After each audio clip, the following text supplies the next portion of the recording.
Good afternoon from Sacred Space at Titania's Realm. The time is 12:10 p.m. on the 11th of February 2025, and as promised in my earlier video from Even Date, I've come back to gift you the reading of more stories from Great Australian Ghost Stories. We're up to chapter 31. Attention! Present ghosts. Ghosts are souls not fully cleansed from the visible material world, still retaining some part of it, and therefore visible.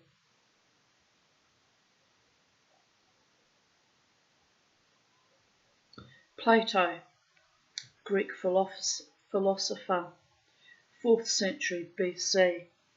I don't completely agree with his estimation there, because spirits can come back and manifest at any time in the space-time continuum, as did Sir James Douglas, appearing beside my bed on the 20th of October 2018. Was it the 18th of October 2018? I can't quite remember now. But anyway, it was late October 2018. And it's a very unusual ghost to appear beside my bed. When I read about how he carried the heart of Robert the Bruce embalmed in a gold cage around his neck and took it off and threw it into the fray in Granada, Spain, just before he was cut down to pieces and fell in that battle. There were powerful messages just in that alone for me. This might be why he came to me, just to make me frantically Google and find out who he was and what he was about. But the compatriot of Robert the Bruce, called Black Douglas because he was a Scotsman, the English deemed him ruthless and evil because he had murdered a family and their servants by trapping them in their kitchen and setting fire to the kitchen. So that was bloodthirsty and cruel. But it's war, and war is hell, and they were the enemy. So the British, they're all British. The English had nothing good to say about Sir James Douglas, but he came to me, and I do have Scottish ancestry, but I also have English ancestry and Irish ancestry. But when he came to me, it was a pivotal time, actually. I was under quite considerable psychic threat in my dance space at the Treasury Casino. Had been on and off for years, actually. At that time, I'd been dancing there for about 7 years. So when he came and revealed himself to me beside my bed, I sat up and I took notice. And in the ensuing months after that event, I called upon him for protection at times, and he came. I couldn't see him as the ghost that he'd appeared to me, but I recognised that there was immediate results and a shift in energy, and that he was indeed, at that point in time, my protector. Don't know if he's still around me now, but I accept with grace and equanimity and deep humility and gratitude all my spirit warrior and or angelic protectors that come to me in my time of need. It's humbling, astonishing and amazing at times. Don't know where they were a few Fridays nights ago when I got attacked by that malevolent fucking creature, that Michelle woman, but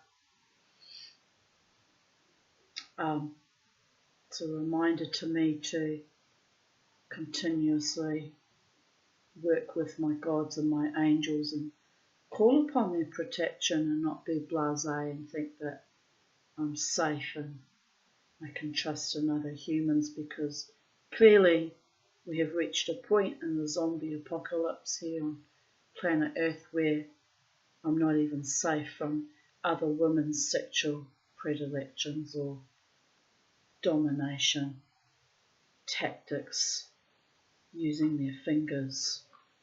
Evil it was.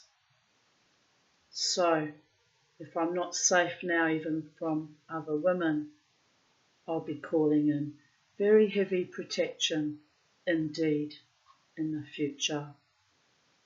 I'll be going out, I'm carrying black salt with me, which if you see me sprinkling that around my space, I haven't gone mad. It's a protective device that will not only protect me, but those in my immediate vicinity worthy of my spiritual protection.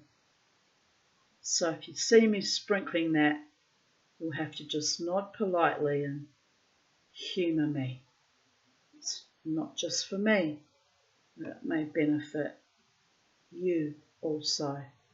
It's pretty fucking chilling that I now have to carry around my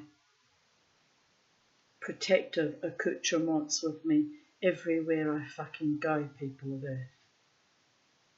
Should not ever, ever be necessary to bring that out into ordinary, everyday life. That's what we've come to.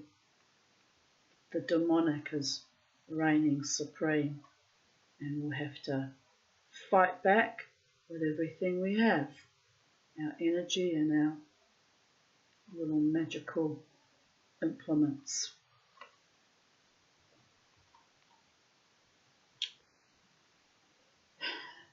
Ironically, I made that black salt quite some years ago during the height of COVID. I think it was 2021, and haven't even used it yet.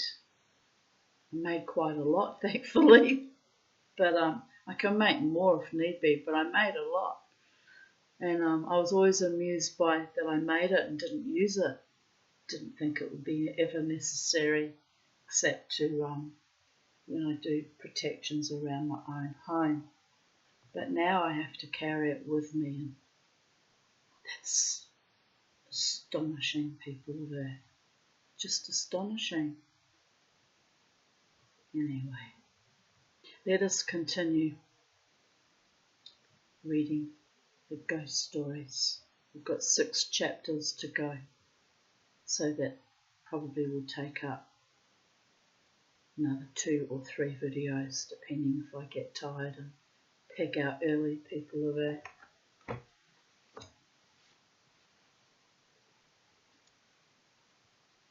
I saw it with my own eyes.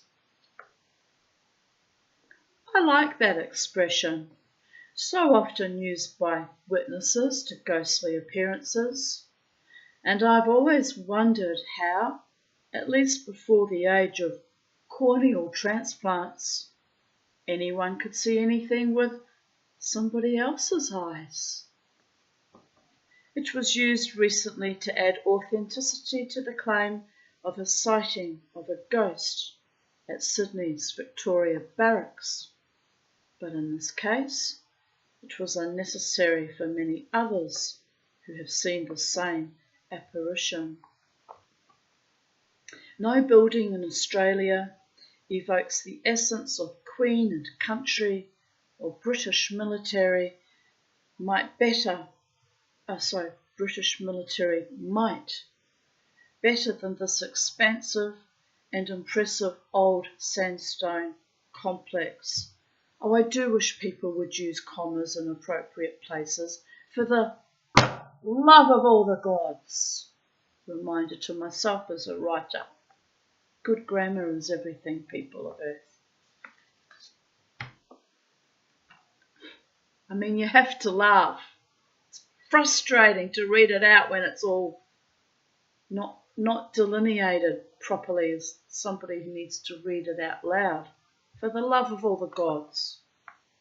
Anyway, let me just breathe.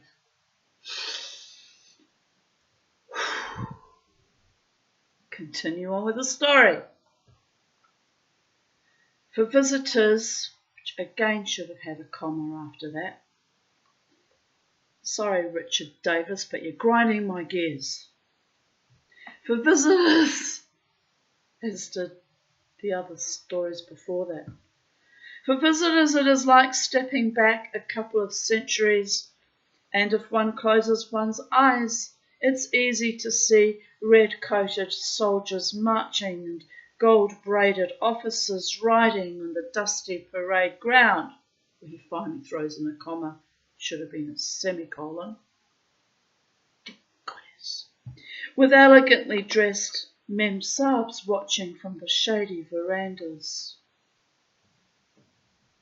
Did we have memsahibs in Australia?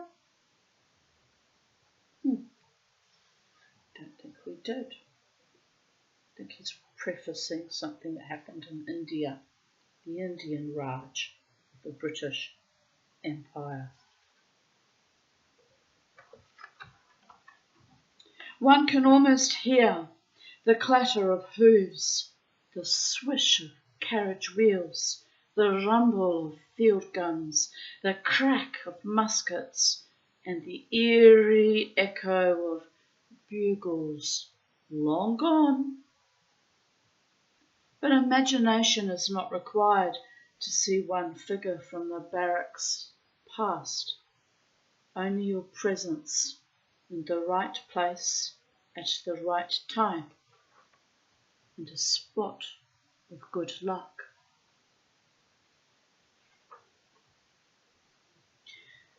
More than 100 years, people working.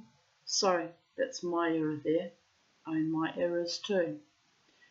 For more than 100 years.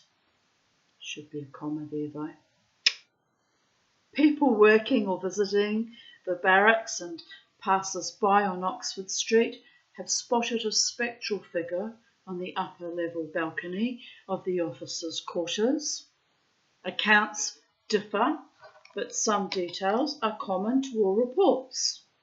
The figure is female, tall, young and slender, and dressed in a pink gown, high-necked, tight-waisted, and expanding out to a full, flowing skirt. She sounds lovely. One observer described the colour of the fabric as like that last blush of colour as a sunset fades. She didn't present herself in grey. Lovely. Thank you for being a colourful ghost.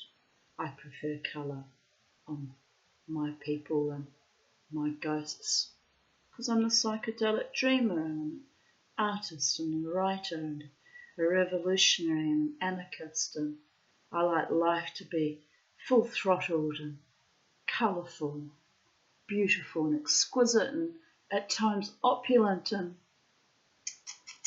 glittery and sparkly and bright, and there's enough ugliness and mundanity and blandness in the world. Express yourself with a full spectrum of colour. It's probably why Sir James Douglas came to me in his bright red tartan and his black shirt. Shame he wasn't afraid to represent himself in his colours. To you, Sir James Douglas. Now there's a hornet outside my window trying to get in. I guess the spiritual meaning of that is the energy today is prickly. prickly with a potential sting in it. I very rarely get stung because I observe and show respect for the little ones. Very rarely do I get stung.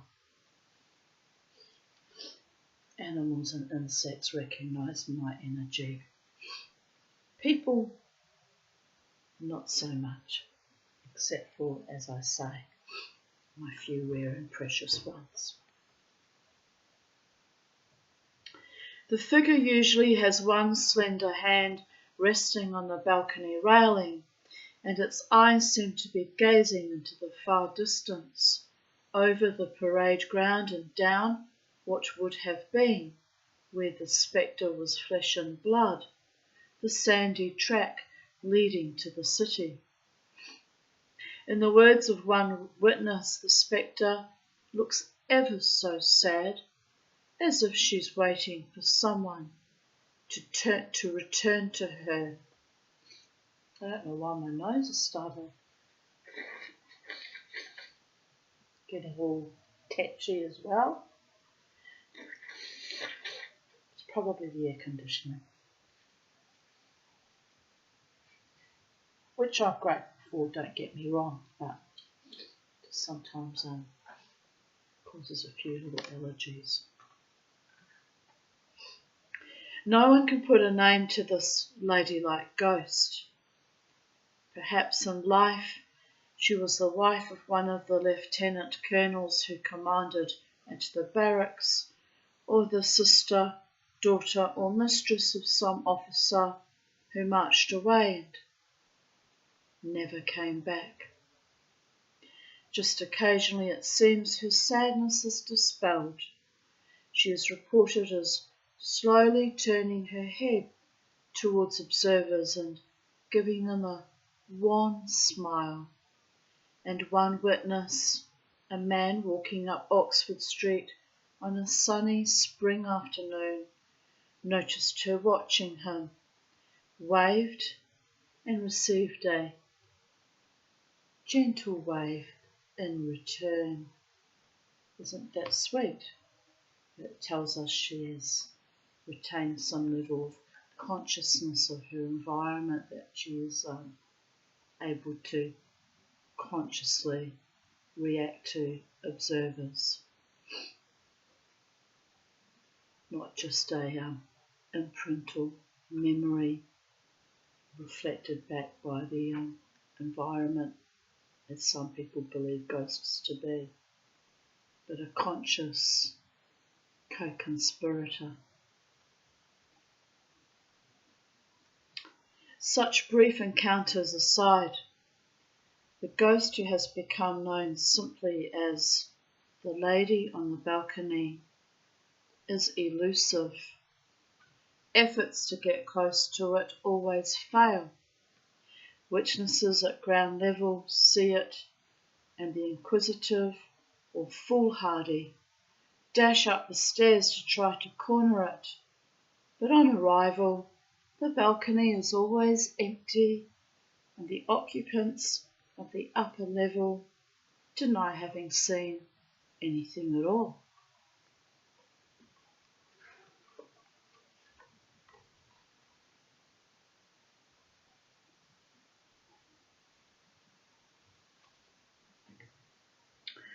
This gentle spirit is just one of many that inhabit Victoria Barracks, and not, as you might expect after so many sightings, the most famous.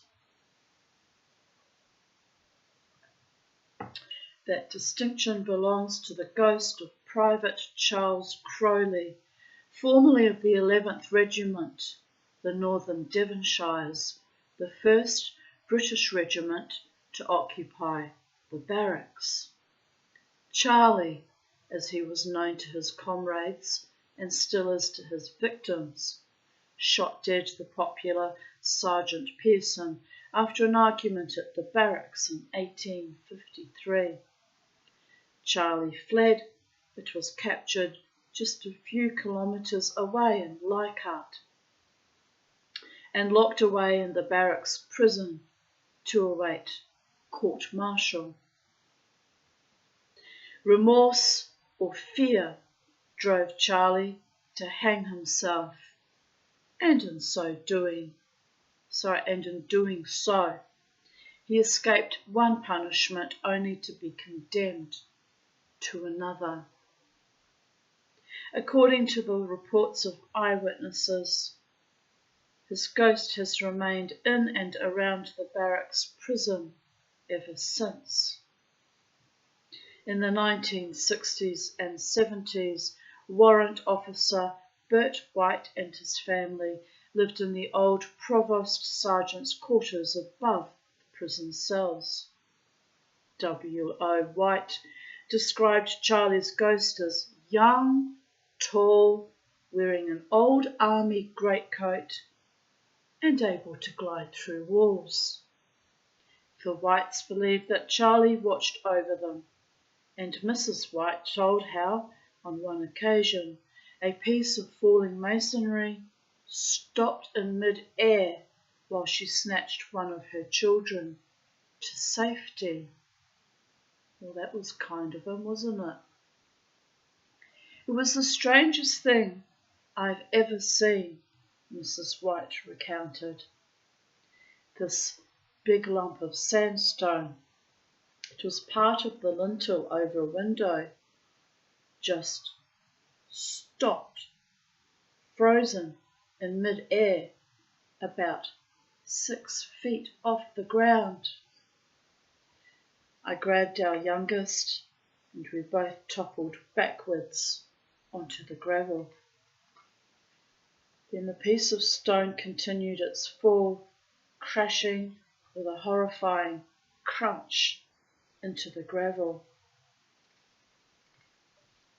Another time, Mrs. White claimed she received a psychic message from Charlie when she was shopping in Oxford Street. The message told her to return home immediately.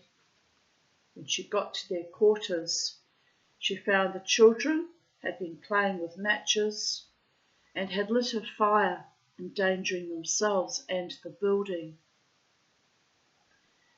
Charlie's altruistic antics have sometimes backfired on the recipients. During the years of the Great Depression, when the Royal Military College occupied the barracks, at least one cadet had reason to resent Charlie's interference. This young man was accused of cheating at his passing out examinations, and when asked to account for how he, not the brightest student in his class, managed to answer every question correctly, he told a story that only got him into worse trouble.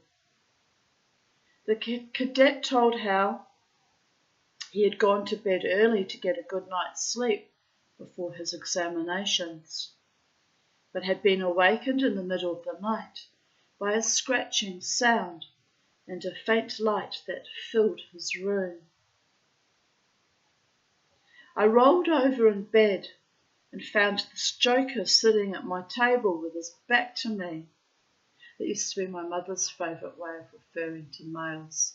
That joker over there, or this joker, or see that joker? Yes, she learnt English from a Scotsman.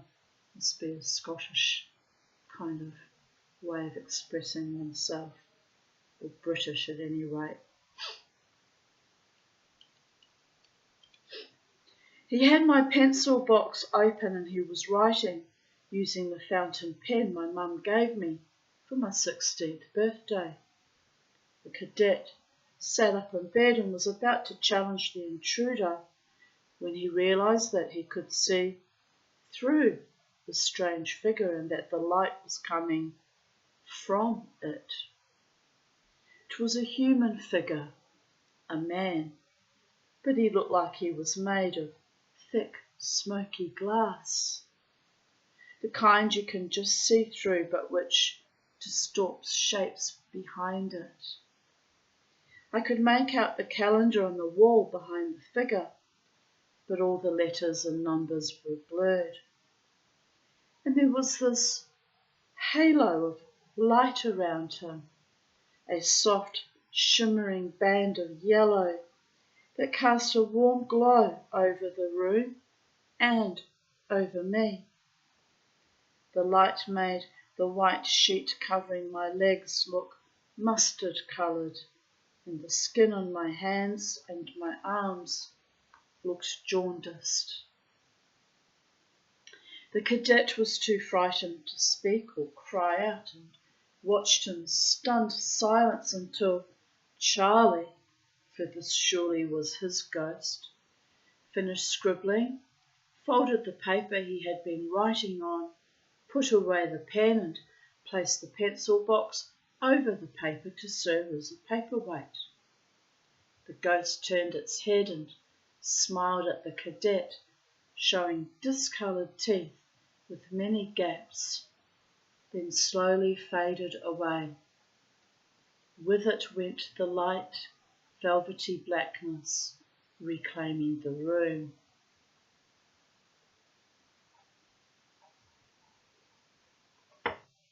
How lovely that he brought his own light source.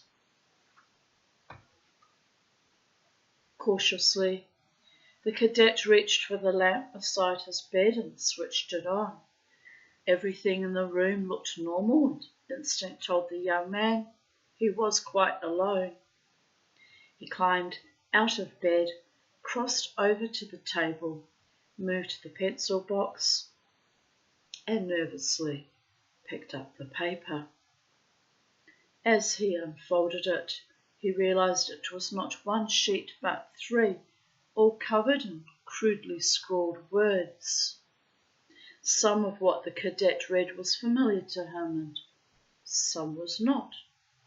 It was not until the following day, when he was issued with his examination papers, that he realised that what he had read were the correct answers to every question on the exam. Wow. The cadet might have been wiser to have kept quiet about his nocturnal visitor and the reason he did so well in the exam, for the officers investigating the claims of cheating were not inclined to believe a word of his explanation. "And where is this miraculous epistle?" a senior officer asked. "In my room, sir," the cadet replied, "pinned to the back of my calendar." "Well, sir, you'd better go and get it then," the officer retorted. Under guard, the cadet was marched to his room, retrieved the sheets of paper and presented them to the investigating officers. Remarkably, the paper, the ink, and the writing seemed to have aged overnight. The paper was now yellowed and brittle, the blue ink turned brown, and the writing faded, but the content of the words was still convincingly clear. The investigators decided to give the cadet the benefit of the doubt, and he passed his examination, top of the class. Is it good or is it bad? Nice that he got help in his career though. I wish someone had helped me in my career instead of sabotaging and destroying it at every turn. But I won't be jealous. Those are the kinds of things that do upset me though, how I've been utterly destroyed by other people's spiteful malfeasances. But it's built me back stronger and more determined than ever. Floundering as I do. I mean, you have to laugh.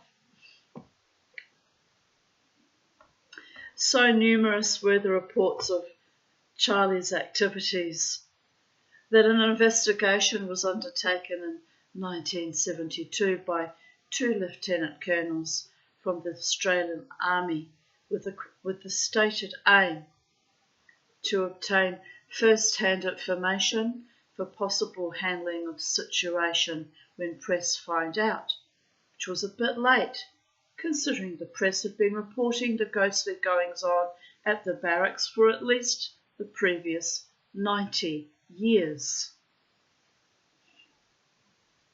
As one might expect, the investigating officer's official findings suggested hallucinations, coincidences, pranks, electrical faults, etc., but at least one of them became a devout believer in Charlie's ghost. In 1973, the prison where Charlie ended his life was closed and became the Barracks Museum, but without interruption to his ghost's activities. To this day, he flits about among exhibits at night, startling security guards, alarming guard dogs, and trying, so far unsuccessfully, to trap unsuspecting victims in the cells by closing the heavy steel doors. That's a bit terrifying, doing that. That's not very friendly, is it? In 1988, the Army was again obliged to acknowledge the existence of ghosts in one of its historic establishments, this time Fortuna Villa at Bendigo, Victoria, headquarters of DIGO, the Defence Imagery and Geospatial Organisation, where millions of useful maps had been produced during and since World War II. A zealous patriot who had read a magazine article about ghosts at Fortuna wrote to inquire what action the Army was taking to eliminate the threat to our national security from our enemies, finding out that Australian service personnel believed in ghosts. A spokesperson for the Army very sensibly wrote back to say no action was being taken on those grounds, and pointing out that soldiers are no different to anyone else in the community and prone to fear the unknown, whether it be supernatural or otherwise. I'm really hungry right now. Dear Goddess, I had 3 Weet-Bix for breakfast. I shouldn't be this bloody hungry. It's odd. My tummy's kind of twisting. I'm so hungry. Well, carry on. We must carry on. Fortuna Villa was once the home of the mining magnate Sir George Lancel, known as the Quartz King for introducing deep shaft mining to the Bendigo goldfields. Lancel spent a fortune in there's my tummy rumbling again. I'm going to have to go and take my antibiotic because I've got to wait half an hour before I eat after it. I'm not actually due until 2 and it's 1:45, but I've been taking them 6 hourly, and I think they're too long stretches in between. You're supposed to take 4 a day, and I've only been managing to take 3 per day because I don't wake up in the night to take them. Oh, s'mores Phyla. Pardon me. I'm going to go and take that. I'm going to take it now because I'm starving. I want to eat soonish. I have to wait half an hour between the antibiotic and the actual food. I'll be right back. I'm starving now. By the gods. I don't know what's wrong with me right there.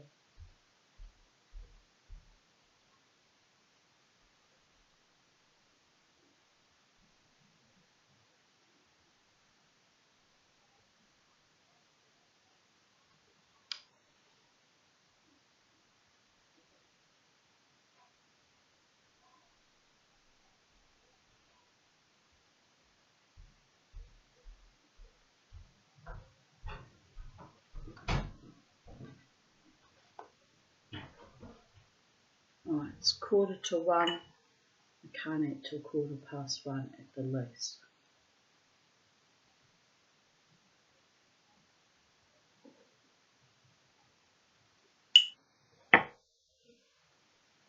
Four tablets, capsules to go, and then I'm done with that.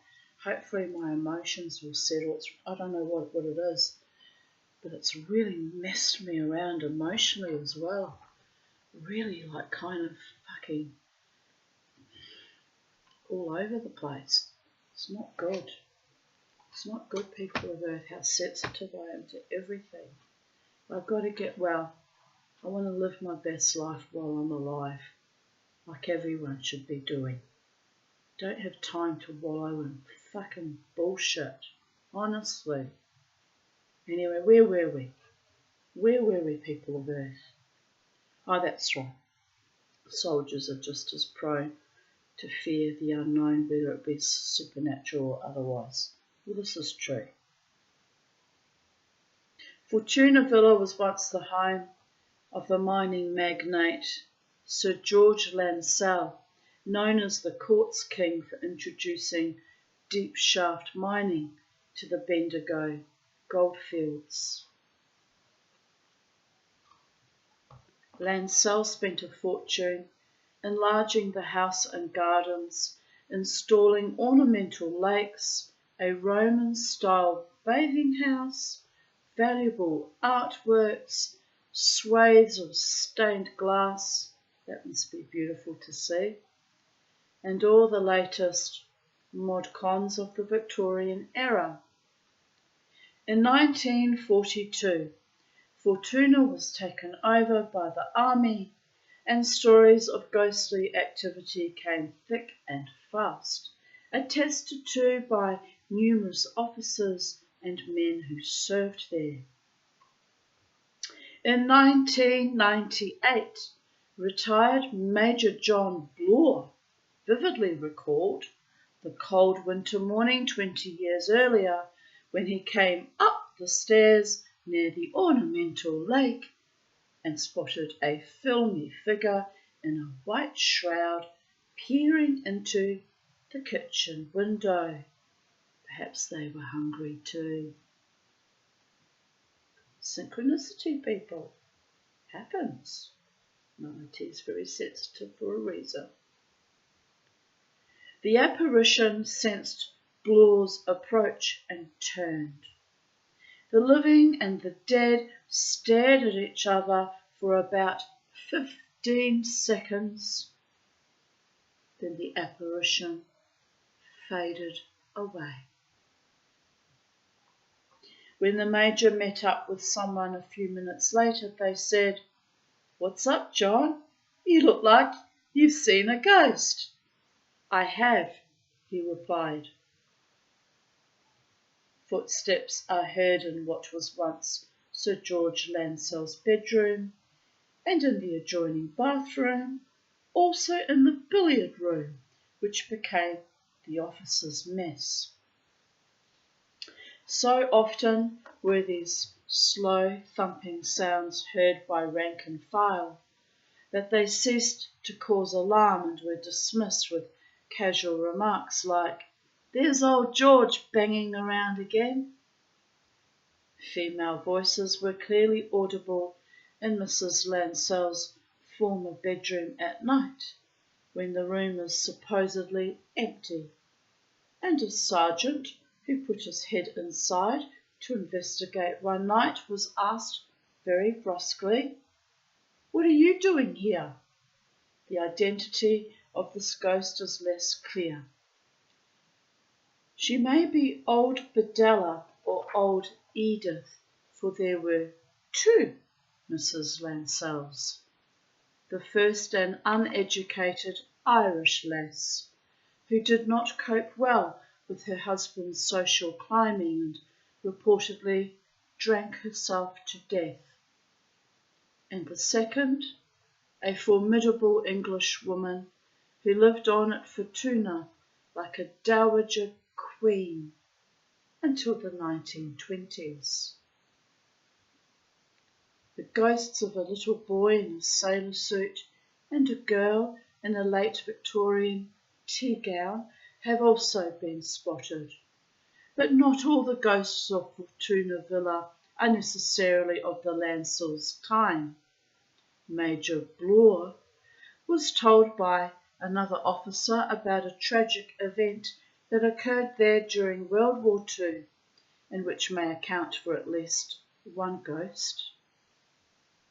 A group of soldiers were playing cards one day when a comrade walked in and asked casually if any of them had a piece of rope. "What for?" one of the group asked. "To hang meself, of course," the first soldier said, and they all laughed. "There's a bit in my kit," said another soldier, helpfully. Half an hour later, they found the first soldier's dead body dangling from the bit of rope.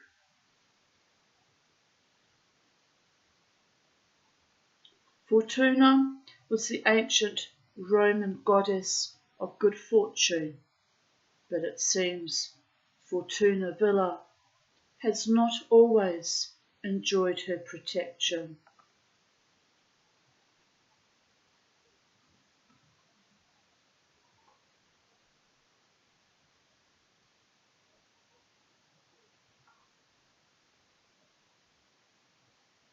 I'm picking up very powerful vibes.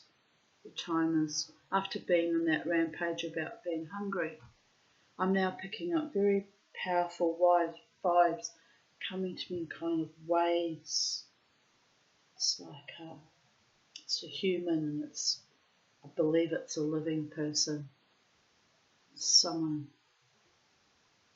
suffering from anxiety, worrying about me. Don't worry about me, people of Earth. I'm okay. I'm a fighter, a warrior goddess. I'm a lover, and as I said earlier, an artist and a revolutionary, an anarchist, and a wild woman. You don't need to worry about me. Fine. Cycle up and I cycle down with my complex PTSD. I've lived like that since fucking birth, people of Earth, so perfectly fine. Just send love back to whoever's sending that. You are safe, you are loved, you're protected by me, ironically at times, and I gratefully accept whoever that person is sending me energy, your love and your protection and your sweetness. As I said earlier, we have to boost each other up, hold strong, hold our line.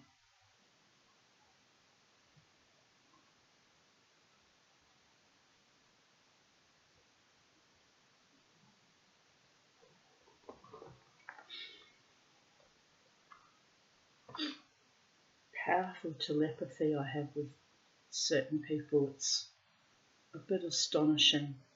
As I said, it's not necessarily in words, but in waves of energy, waves and waves. Pick up a fucking phone and communicate, people of Earth. Say what's on your mind. Speak your truth, even if your voice shakes and quivers. If you come to me in authenticity and love, I can hear your truth and hold space for it. But if you come to me in treachery and deception and evil, I will return your energies back to you to the power of 10, and you will be eliminated from my life. Life is too short to be surrounded by people who don't wish me any good at all. It's how I live now in this verklempt, slowly dying paradigm. But the energy I'm receiving is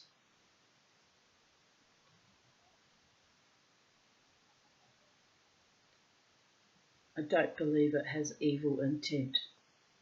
They're just confused and a bit bloody lost and think way too much of me. I can't save you from yourselves, people of Earth. We're all on this journey together, but we have to hold our own end of the contract with the gods up and be courageous and stand in our own body, minds, spirits and souls, and don't look to others to drag you back from the abyss. There's only one person that can drag you back from that. That's you. Be clear, be clean, be pure of heart, mind, body and spirit. Hold your line. Don't let others destroy you out of their own fears and atrophies and dis-ease and evils. You've got one life. Live it well, with kindness and compassion, with authenticity, with integrity. Mama T has spoken. It's a message for me as well as for anyone else. We all get lonely and despair at times. It's perfectly natural to wish for, in my case, a beautiful man to hold me in his arms and say, I'm going to be with you till the end of our lives together, supporting you and being your man. We all know. I have to be my own man, woman and child.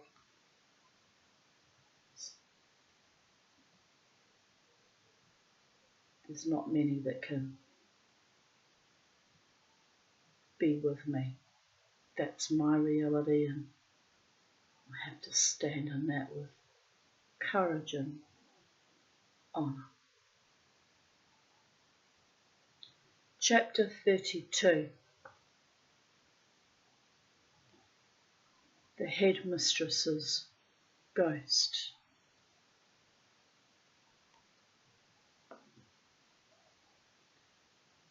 Now droops the milk-white peacock like a ghost, and like a ghost she glimmers on me.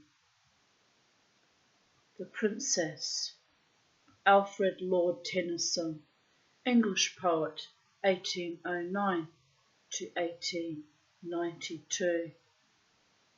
And now some spirit has stepped up behind me, almost like embracing me, arms wide, giving me extra mana, strength.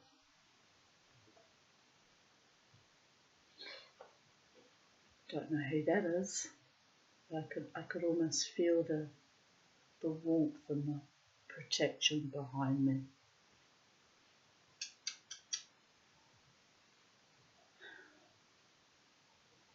Fucking antibiotics. But I'm like this without the antibiotics, aren't I? We won't blame it on the medications. Rockhampton Girls' Grammar School has a long and distinguished history. Founded in 1892 to provide a superior education for the daughters of wealthy pastoralists and the city's leading citizens. The school prospered from the outset.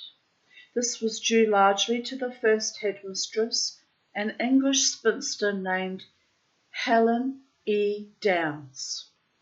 Miss Downes was a character, a free thinker with progressive ideas on female education, women's emancipation, and most other subjects. Sounds like my kind of woman.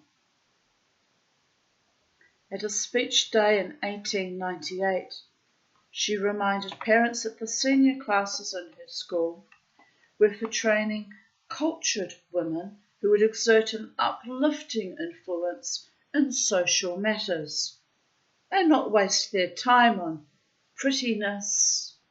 She was ambitious. She wanted her female students to be ambitious and courageous and to fight through the social norms of the day, which I'm sure they did. I'm sure some of them did her quite proud. Prettiness was one of Miss Downes's chief dislikes. She was not pretty herself and was possibly slightly lame. She refused to allow staff or students to restrict their bodies with corsets or paint their faces. Well, I quite like wearing corsets when I go dancing. Haven't worn them lately because I've got to get them all bloody dry cleaned. Here's the weird thing, right? Got a message from some random, don't know who they were, it just said dry clean. Something about the Newmarket premises are still operating and don't listen to rumours or some odd thing sent to me first thing this morning, and I was like, don't believe I've ever used the Newmarket dry cleaners or Windsor dry cleaners. Something about Windsor as well. Anyway, it was odd. And I just smiled because I've been stressing about getting my beautiful corsets dry cleaned because I haven't really worn them for the last 2-3 months. And I'd like to wear them again. I like having my back supported while I'm doing my mad mosh. It's like being held and cuddled, if only by fabric and boning, since no other human is capable of holding me. Oh, you have to laugh. And I quite like painting my face when I go out too. But anyway, there's nothing wrong with making oneself look aesthetically pleasing, even if only for one's own self. But anyway, Miss Downes believed in sensible clothes, sensible diet, fresh air, exercise, and lots of soap and water were her recipe for building sturdy bodies and sound minds. Well, yes, I can concur with that, I think. Helen Downes's unconventional ideas probably shocked and upset many people, but the academic achievements of her students reached such heights that she was tolerated by her critics and encouraged by the liberal-minded, probably having her girls not been so tightly constrained by their corsets, which they did in those days. They used to pull them so tight the girls couldn't breathe and would pass out. Meant they were lacking enough oxygen to feed their minds. So she was onto something there. I don't tie my stays that tight because I like oxygen to feed my mind too, and I'm a larger woman and no need to crush my ribcage to look glamorous. It's just an attitude, my corsets. They're part of my dancing mama tea, voodoo queen, wild woman persona. But even I don't tie my stays too tight, just saying. One time I didn't tie them tight enough and one of my boobs almost fell out though, so there is that, people of Earth. Gotta know how to tighten them just the right way. Yes, I did say that out loud on YouTube, because it's the truth and it's kind of funny at the time, albeit a bit embarrassing. Don't want to plunge your neckline in too many directions at once, especially when you're doing the mosh. Got to have enough room down there to tuck away your pearls too. Oh, did that upset my psychiatrist? Oh, does that drive the men wild? You're all very, very silly, by the way. The pearls get tucked down there, not for your sexual edification and frisson, but you just get them out of the fucking way while I'm moshing as hard as I can. Boys. Anyway, I think I'll go dancing on Friday. Ramjet are playing.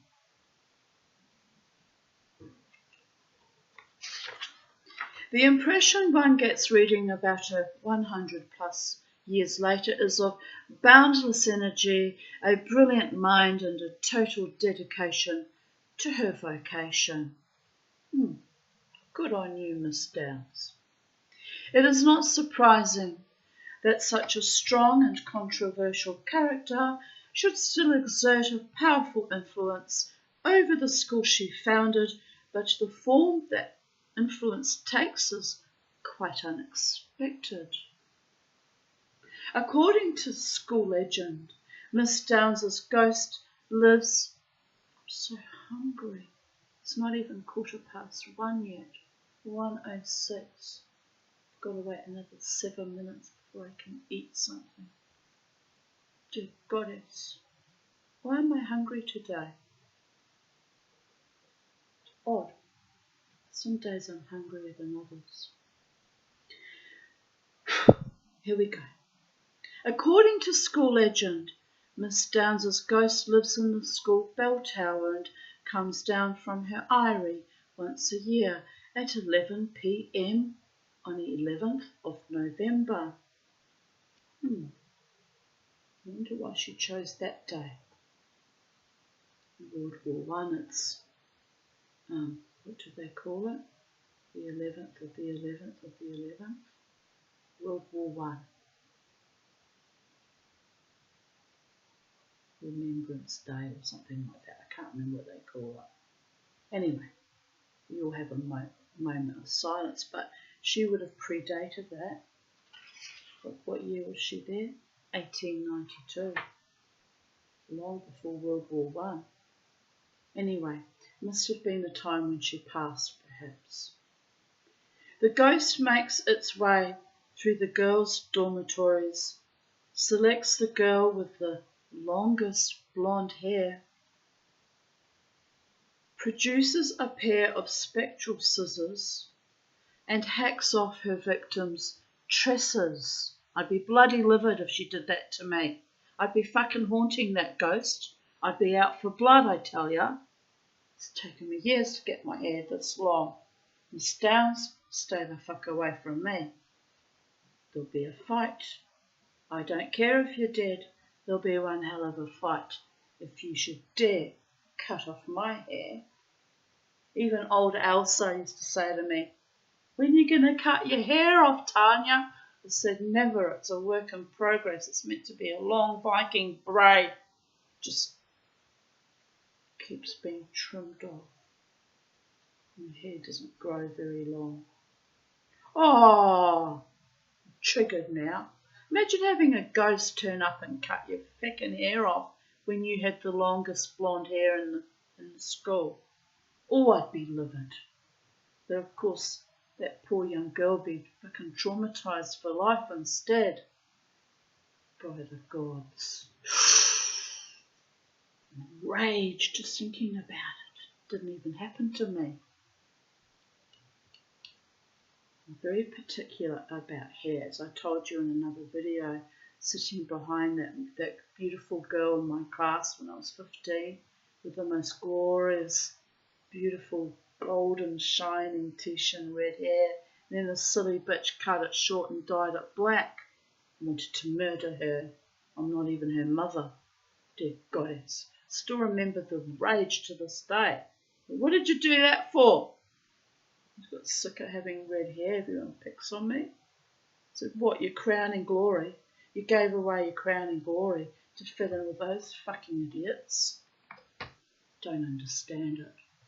Just don't understand it, people of Earth. If you don't believe the story, ask the girls and former girls. They will tell you that they believe in the ghost of Miss Downes and watch the mixture of excitement, embarrassment, pride and fear on their faces as they recount their experiences and express their views. And here we have direct quotes written in italics so we know. We had our mattresses in the middle of Edom on the night of 11th of November 1995. That's 30 years ago now, isn't it? Yes, 30 fucking years ago. By the gods. Another girl who lives in H dorm and had the longest, blondest hair came into our room. She was really scared that the ghost was going to chop off her beloved hair. At 11 p.m, we heard a noise in the roof. We all screamed. A mistress came in and quietened us. She said there was no such thing as ghosts and that it was probably a bandicoot on the roof. A bandicoot? In the roof? I'm sure it was Miss Downs. Miss Downs comes drifting down from her hideout and scares the living daylights out of new and old boarders. If the girl she selects puts up a fight, the ghost will drag her up and down the stairs till her hair falls out. But wait, there's more. Oh, she's vicious, isn't she? We had a vicious old biddy at Wellington Girls College, was our principal.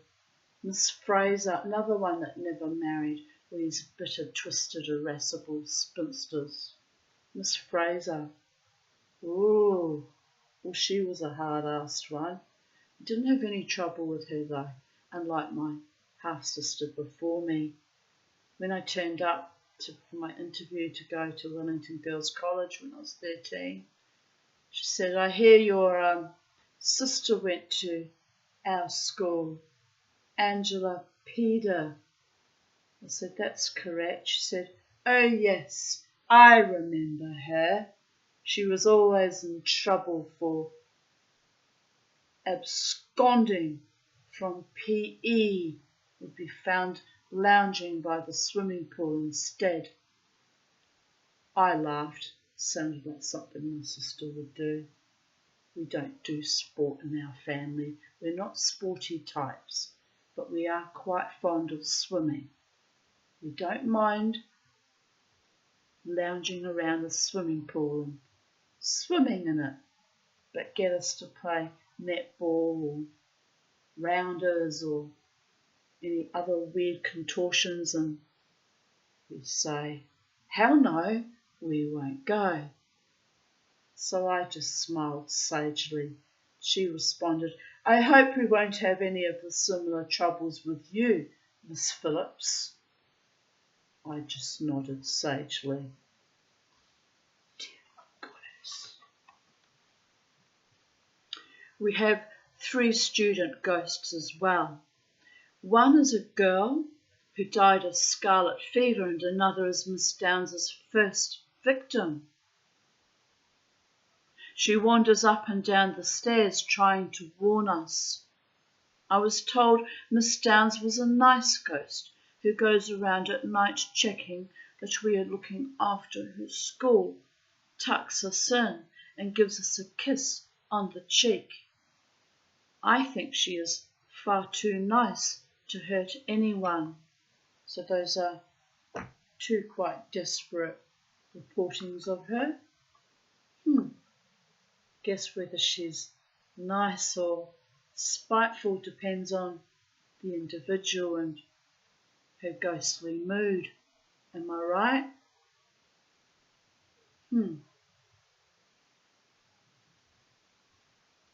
The story of the ghost of Helen Downs was first published in another book of mine in 1998. Hope you used grammar in that one, Richard. Just saying. And soon after, I do love, I'm enjoying your stories, Richard Davis. I am, I'm reading them assiduously.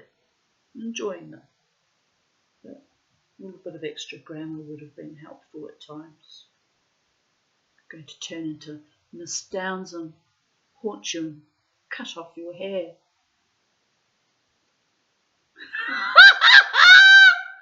Oh, are you going to laugh? And soon after that, I received a letter. Richard Davis, that is. He received a letter from an old lady who had been a pupil at Rockhampton Girls' Grammar in the 1930s. He's saying, don't cut off my hair, I'm balding. I don't know why I was told that. He's probably not. I don't know how old this gentleman is that wrote this book, or even what he looks like. There's no picture of him. Did you hear my tummy rumble just then? Well, Mama Too's hungry, and when she's hungry, all hell breaks loose. Don't ever leave an Aaron's woman hungry, people of earth. We get a whole level of crazy that even we can't manage at times. I can eat now, it's 1:16 p.m.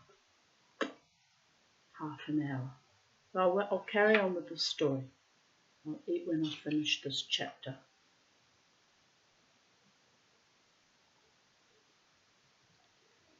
Anyway, where were we? Oh yes, he'd received a letter from an old lady who had been a pupil at Rockhampton Girls' Grammar in the 1930s. She wrote that she had read with interest on my account of the Ghosts' activities and the impressions of the current batch of students, but felt that it was unlikely any of these younger girls had actually seen the ghost. She, on the other hand, had, or so she assured me.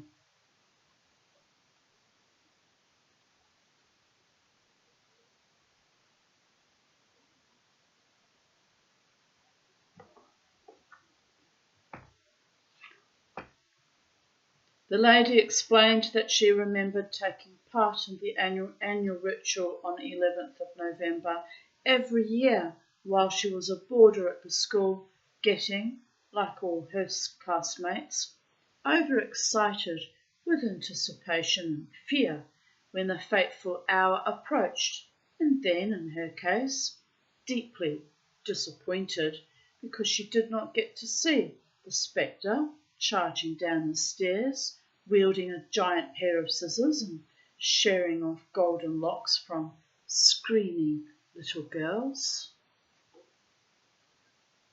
Perhaps they made it up. Got myself all impassioned about nothing. People lie, you know, tell tall tales or curlicue stories.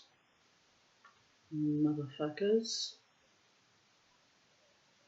By her second or third year at the school, my correspondent said she was convinced the whole story was a myth, a great way for impressionable girls to let off steam, but nothing more. Then she said, in her third year at the school, 200 odd kilometres from Rockhampton, something happened which made her change her mind.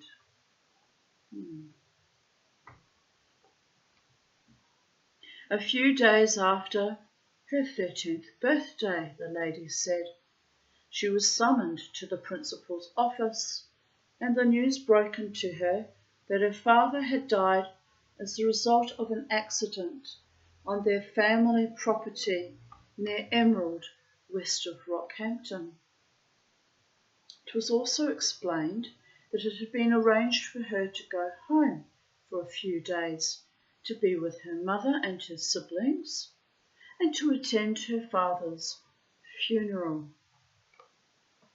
A teacher, the principal told her, had been assigned to take her to the Rockhampton railway station the following day and put her on the Emerald train, and that her mother or another relative would be waiting for her at the other end.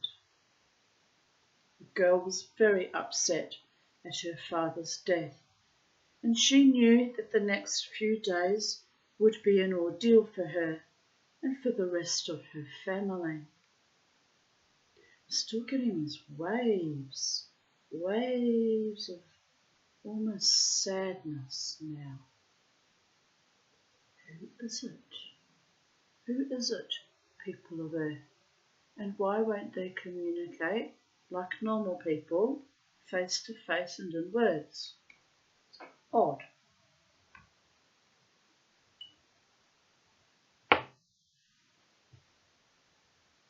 Just need another drink of water. Another drink of water, people of Earth. My stomach is churning like I'm starving, and it's ridiculous because I had breakfast. Maybe I'll go and get something to eat. Get some chippies or something to tide me over. Just 1 minute.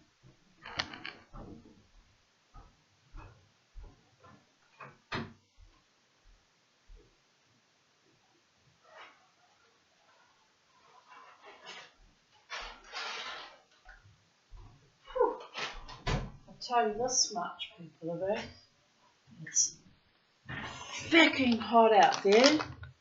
Turn the aircon off because it was cold, but the rest of the house is scathing hot. Awful hot day. It's a beautiful day, but the heat is awful is what I mean.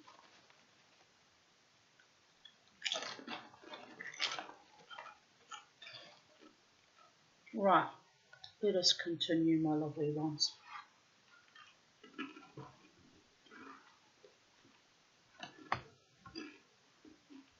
Oh, that's rather yummy. Sea salt and balsamic vinegar. And I thought, it's got quite a nice tang to it.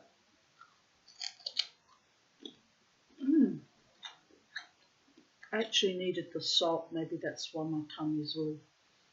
I just needed something salty.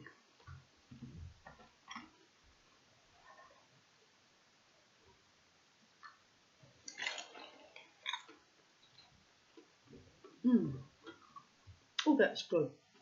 That's really good. I really needed that. Dear Goddess.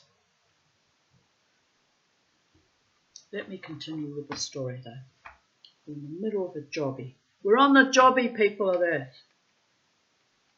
Not that kind of a jobby. Don't get weird ideas, people of Earth.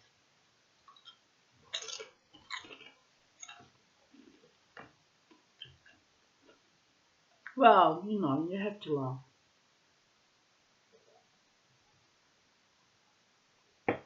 Somebody's crying over me today and I don't know why. Why are you crying over me?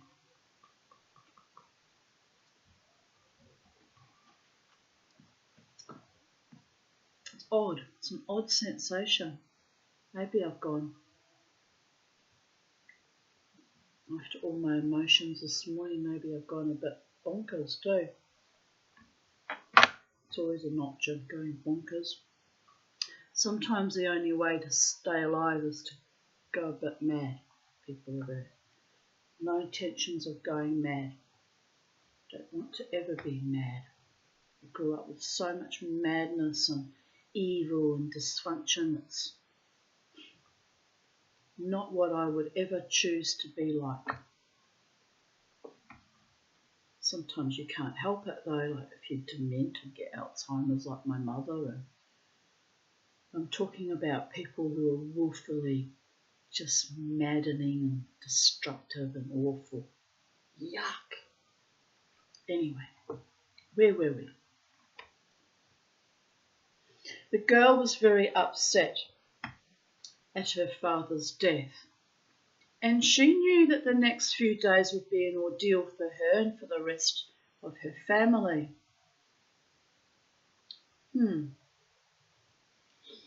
Well, it says a lot just there in that sentence alone.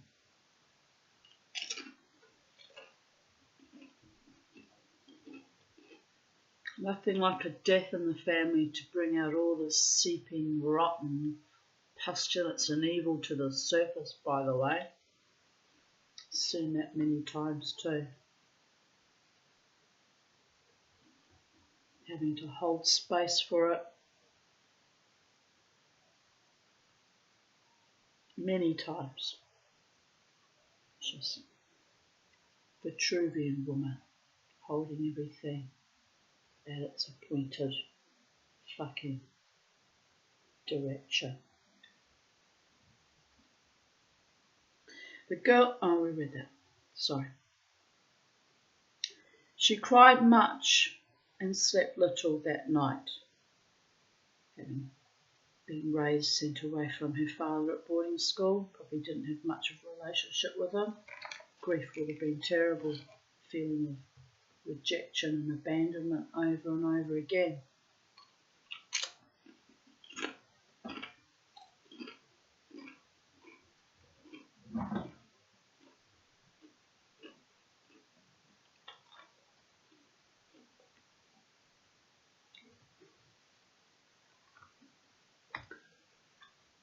The following morning, a teacher drove her to the station, helped her board the train and stow her bag in the overhead luggage rack, then farewelled her. What brand were these?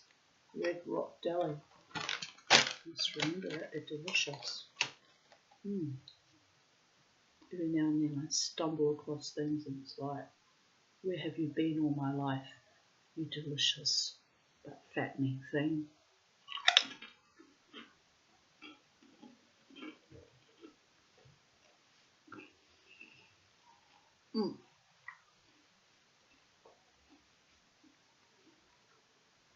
The train was only sparsely filled, and just before it pulled out of the station, another woman got into the same carriage. The young girl noticed her, but did not pay her much attention. The woman smiled as she passed, and the young girl thought the woman's face seemed vaguely familiar.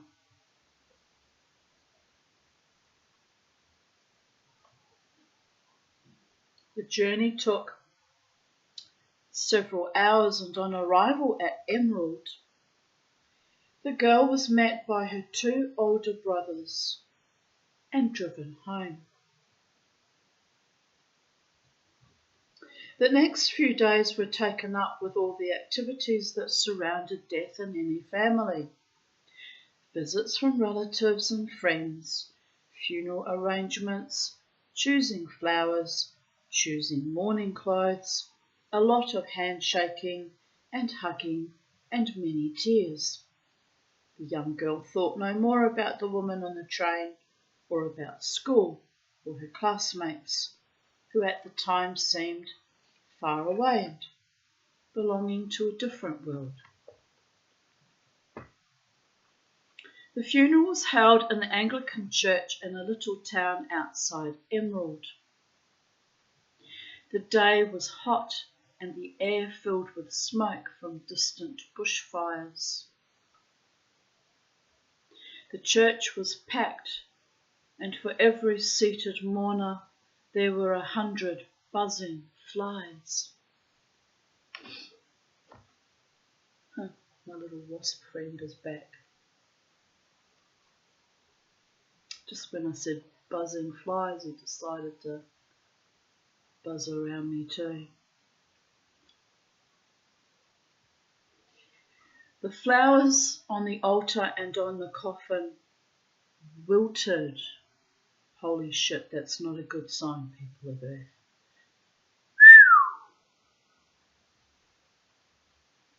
Especially so many flies.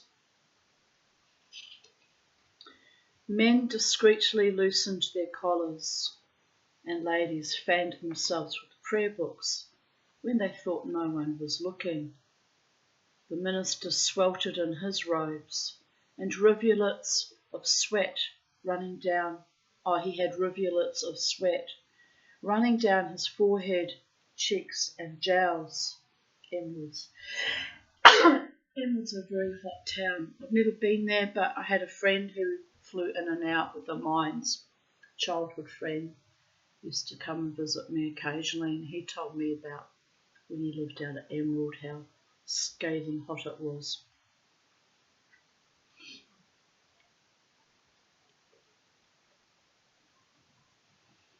The young girl from Rockhampton Girls' Grammar.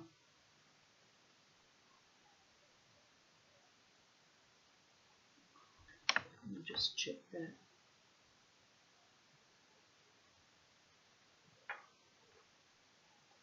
Oh, that's sweet.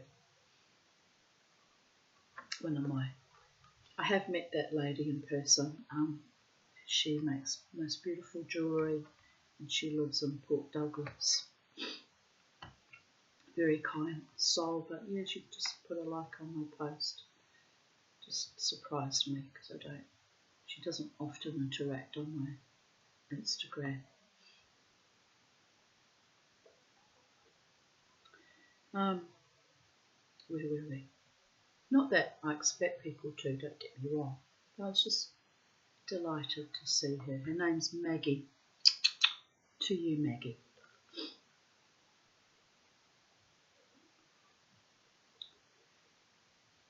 The young girl from Rockhampton Girls' Grammar had been brave during the preceding days, but with the sudden realisation that her father's dead body lay in a box just metres away from her, and that she would never see him again, made her eyes fill with unbidden tears. At almost the same moment, her brothers and her mother, all sitting on her left, also began to weep, setting up a chorus of quiet sniffling. Well, there's no shame in grieving your family members, by the gods. Just suddenly got a burning sensation in the skin cancer I've got that's sitting there.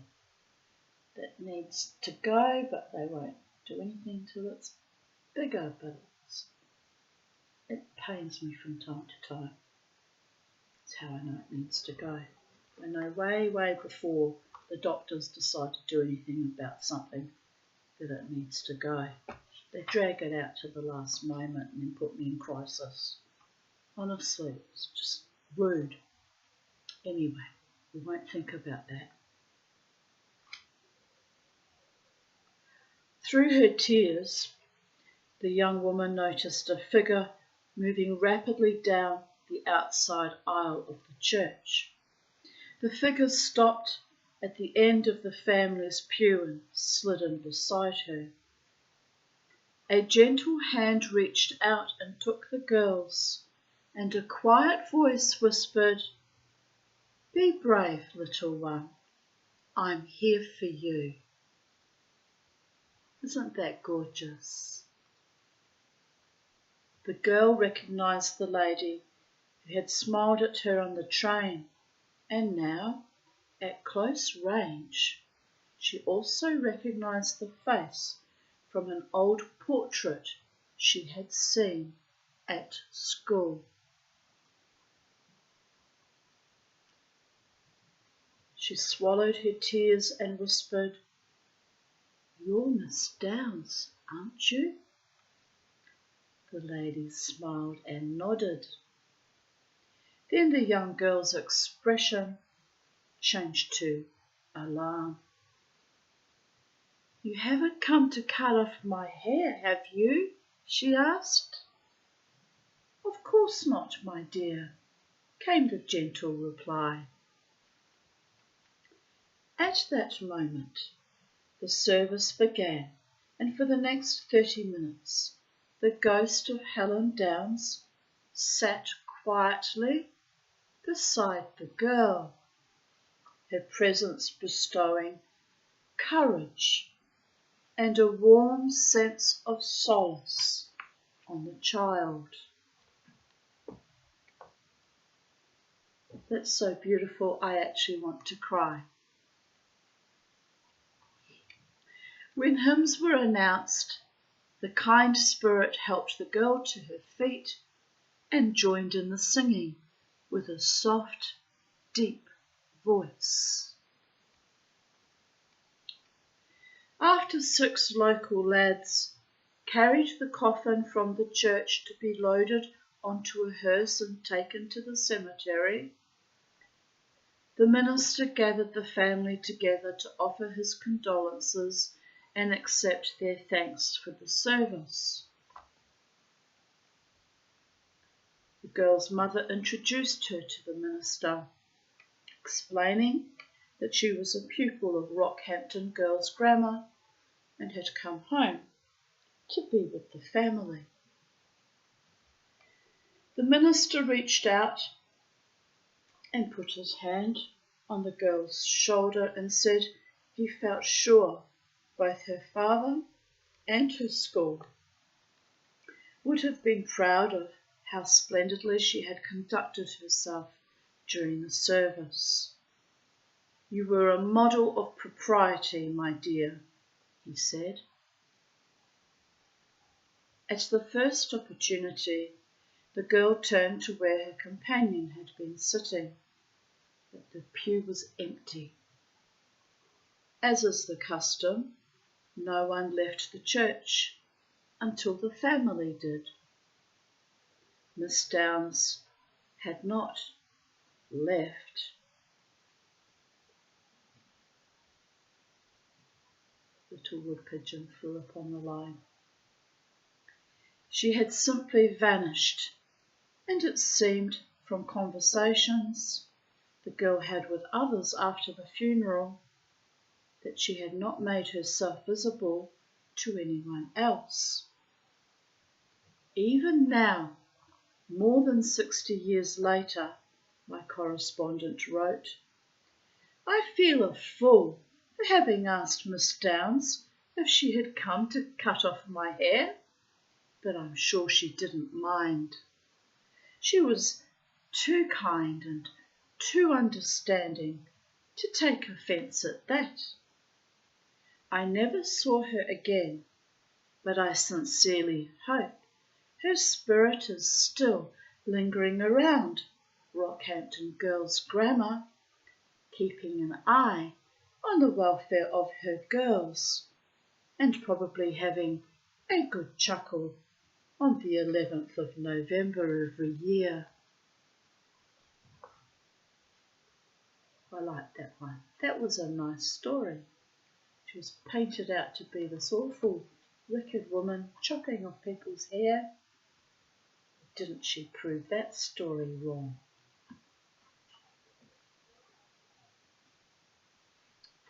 Chapter 33. The Luna Park Ghost.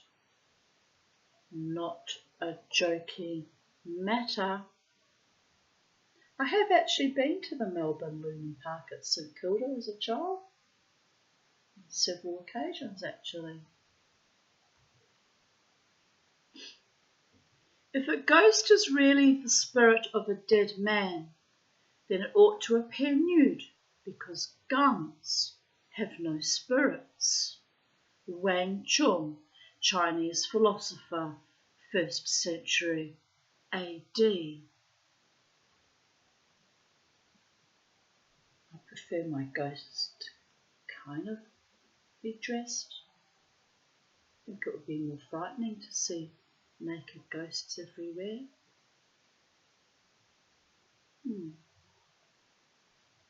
All those wobbly bits. Some more wobbly than others.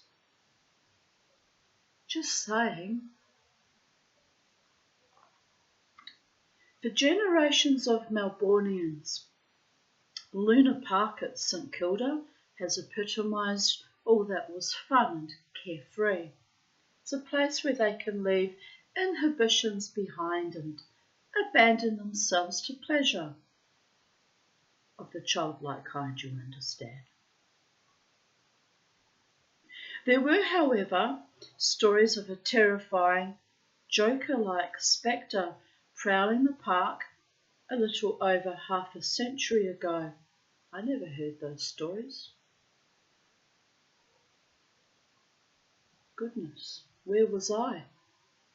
Materialising in the path of cars on the roller coaster, sharing cages with patrons on the Ferris wheel, and causing general panic.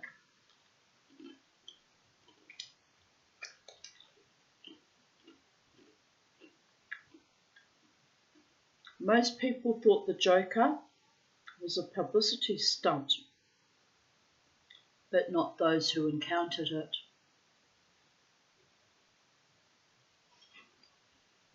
One such couple, oh my gosh, that's so delicious. It's like all my taste buds just emanate all at the same time. Ding, ding, ding, ding, ding, ding. Quite fond of balsamic vinegar though.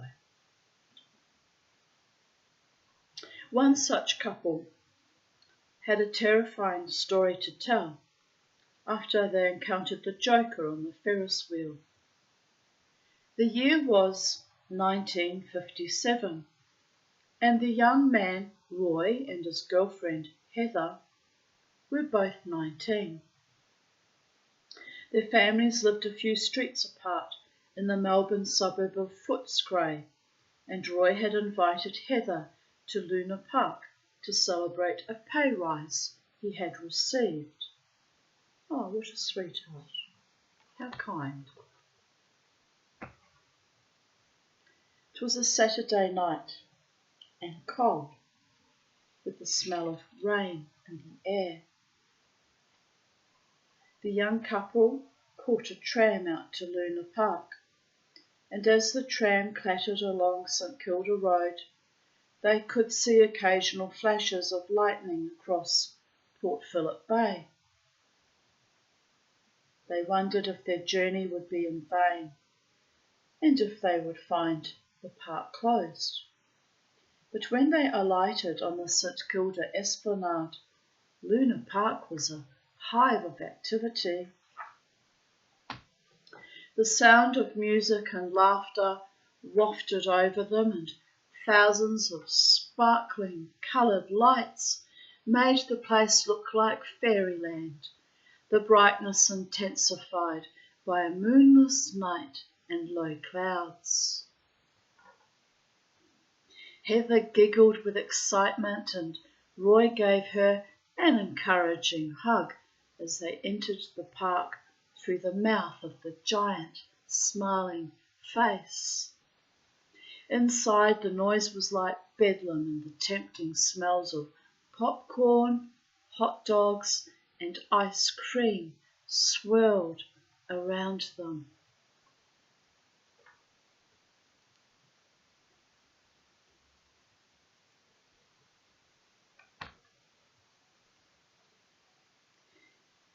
Heather was afraid of heights, so they began the evening with rides on some of the less taxing attractions, working their way up to the big slide, the roller coaster, which by the way was feckin' terrifying, the Luna Park roller coaster, utterly terrifying. It was just this huge rickety thing. I thought I was going to die. My sister refused to scream. She just gripped the car rail and just frozen look on her face. I screamed like a demon. She actually told me to stop screaming, and why was I so overly emotional and couldn't I control myself? Fuck that shit.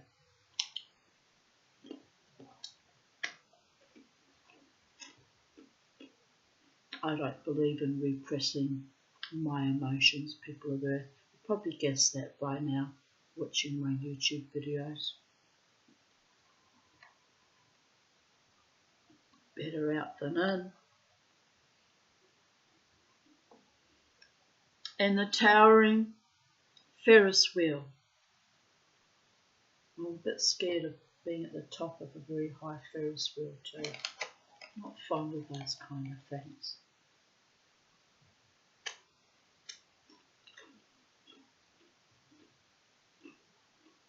The rain stayed away, and excitement kept the cold at bay.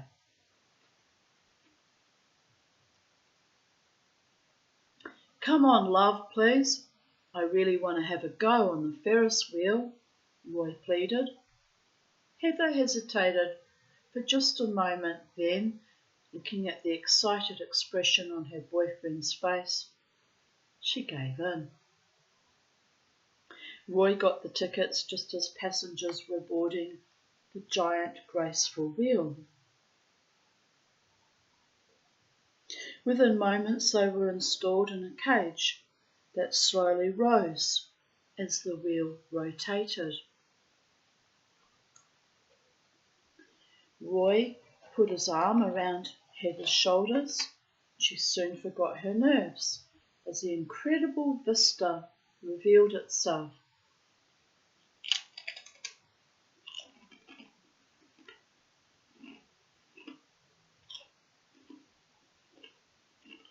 I know. I'm sorry. I really am hungry though. So I'm multitasking, as I do.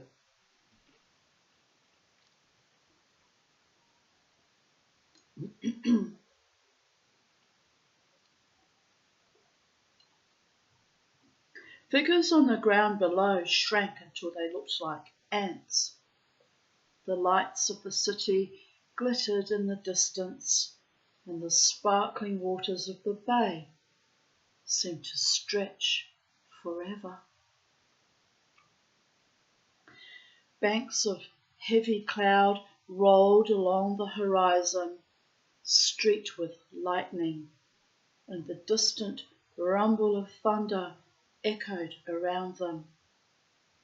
The slow, smooth motion of the wheel made the couple feel as if they were magically flying together through the inky sky. "Blimey, this is great, eh?" Roy whispered to Heather. "It's beautiful," Heather whispered back. At that moment, a particularly bright flash of lightning lit the wheel, making the white painted spokes and dangling cages appear like a giant skeleton. A crash of deafening thunder followed.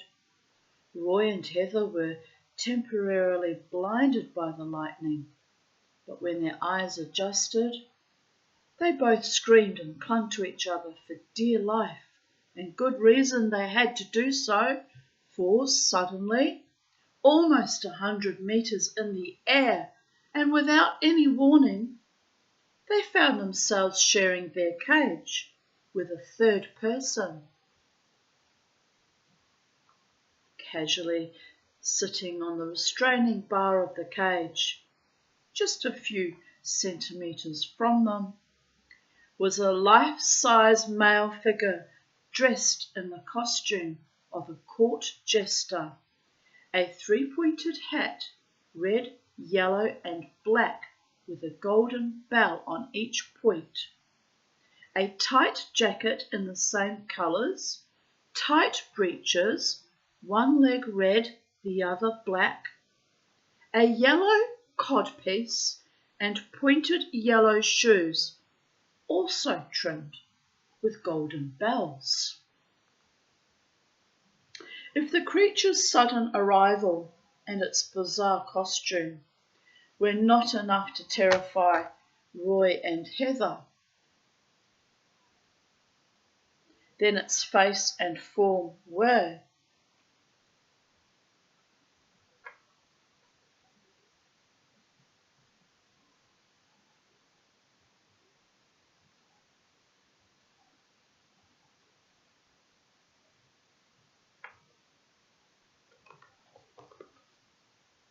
Pardon me.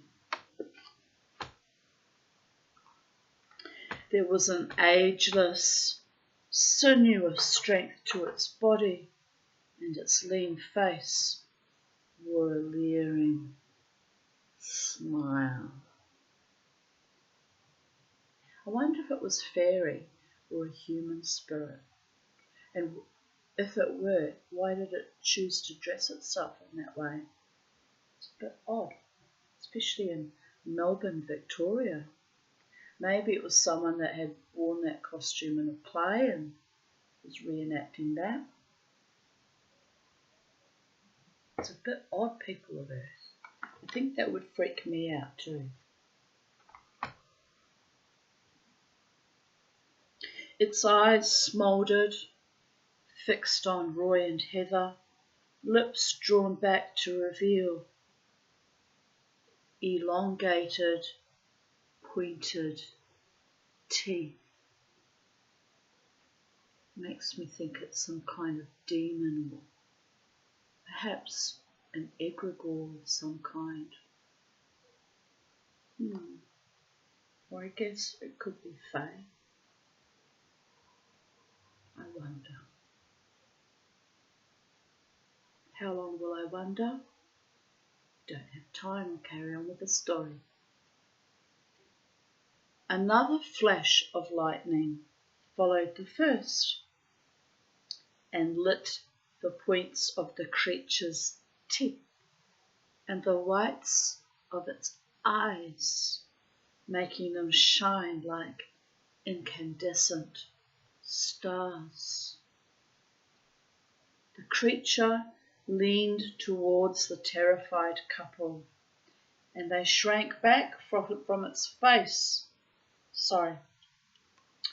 And they shrank back as its face loomed nearer and nearer to theirs. That would freak me out too. I don't like strangers getting in my face at the best of times, especially something horrific. At close range, they could hear the tinkling of the bells on the hat and shoes. One bony, red-gloved hand reached out towards Heather, and a long, thin finger caressed her cheek, then was quickly withdrawn. The creature then leaned back so that most of its body was outside the cage. The bells on its hat jangled wildly in the wind, and from its mouth came a devilish sound, half laugh and half howl, that seemed to make the air around the cage vibrate.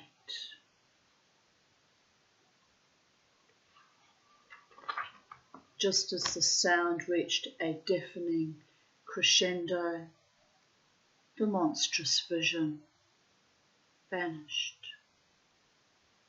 Where a split second before, the colours of its gaudy costume had been dancing before their eyes, and its eyes and teeth flashing, there was nothing but air and velvety blackness. "What the hell was that?" mumbled Roy. "I don't know," said Heather, "and I don't want to know." Roy's masculine instincts took over from his fear. "We'll be down in a sec, love, and boy, am I going to give the people who run this joint a piece of my mind. They shouldn't allow that to happen to anyone." Heather's more practical female instincts were also returning to her. She took Roy's hand and looked up into his face. "I don't think I'd bother if I was you, Roy." Heather and Roy made a pact to tell no one about their strange and horrifying experience, and 20 years passed before, as husband and wife, and clinging to one another as they had that night to ward off the echoes of their terror, they finally broke their silence. "I was so scared I nearly wet myself," Roy admitted. Heather added, "I did actually." The figure Roy and Heather referred to as the Joker was seen by others. A group of 10 riders on the scenic railway roller coaster, who were already screaming with excitement, screamed in horror when it appeared on the track just in front of their car.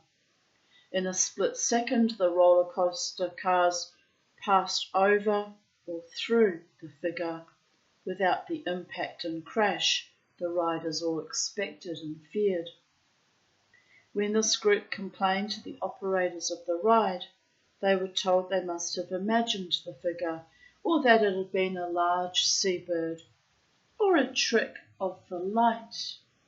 But the group remained unconvinced. So did the management of Luna Park, until another patron complained one afternoon about a week later that the joker had pushed her child off one of the horses on the carousel. "It's just not good enough," the angry woman shrieked. "It might be a bit of fun to have your staff dressed up like that, but that man's behaviour was unacceptable. I paid good money for Betty to ride on the merry-go-round, and we waited until the horse she liked best was free. I sat her on the horse, took her fairy floss to mind it, and showed her how to hang onto the pole. She was as happy as Larry when the music started. Then that monster appeared beside her. I don't know where he came from. I didn't see him arrive. He must have been behind the machinery in the middle. I saw him lurch towards Betty and jam his face right into hers. Betty screamed and I leapt onto the merry-go-round to grab her. Then he shoved her right off the horse. Luckily I caught her as she fell. The thing swung his leg over her horse as the merry-go-round started to move. He gave us this horrible smile and waved as he rode off, and above the music, I swear, the bastard was laughing at us. The woman described how her daughter was hysterical, the fairy floss lay in the dust, and her own anger was making her tremble. She waited until the carousel made its first full rotation, intending to take a swipe at the bastard with a handbag as he came past. But when the distinctive horse her daughter had chosen came by again, gently rising and falling in time to the music, it was riderless. Stories about the Joker leaked out, and the management of the park responded with no comment, afraid that the publicity would drive business away rather than attract it. They hoped the stories would be quickly forgotten, and their hopes were fulfilled. The Luna Park ghost, if that it was, had a very short career. The last report came barely a year after the first, and all has been silent since. The giant, grinning face still welcomes visitors. The lights still dazzle. The music and the shrieks of delighted children still ring through the complex, but the Joker seems to have departed. Might he, I wonder, have transported himself to Hollywood to act as an unpaid consultant to the parade of notable actors who have portrayed his character so memorably in film and on television? Actually, one of my favourite films is Joaquin Phoenix playing the Joker, and I saw the second Joker movie as well, and I identify way too much with the Joker, with his cumulative intergenerational trauma and how he became the Joker, so I get terribly excited by that movie in a way that I don't think it's designed to stimulate and excite. But anyway, the first Joker was so excellent. My friend and I, when we came out, I fell to my knees. I was just that astonished by it. It was just, for me personally, a very powerful movie.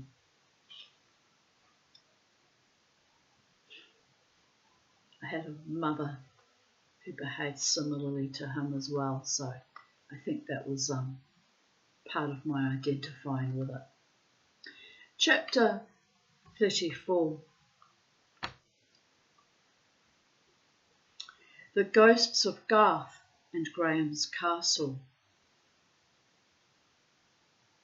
For who can wonder that men should feel a vague belief in tales of disembodied spirits wandering those places which they once dearly affected, when he himself, scarcely less separated from his old world than they, is forever lingering upon past emotions and bygone times, and hovering, the ghost of his former self, about the places.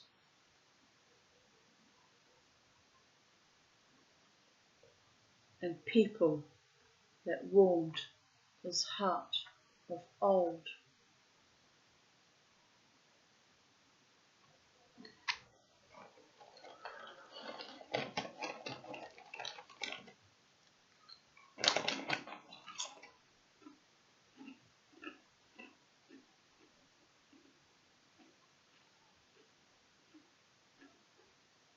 I need to go out into the heat, people of Earth, and buy something for my dinner. Actually, no, I don't need to. I've got mince out. I can make a spaghetti bolognese with pasta on. What am I thinking?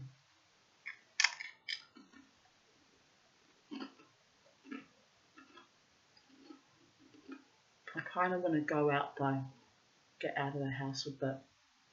It's not good to be stuck in the house all the time.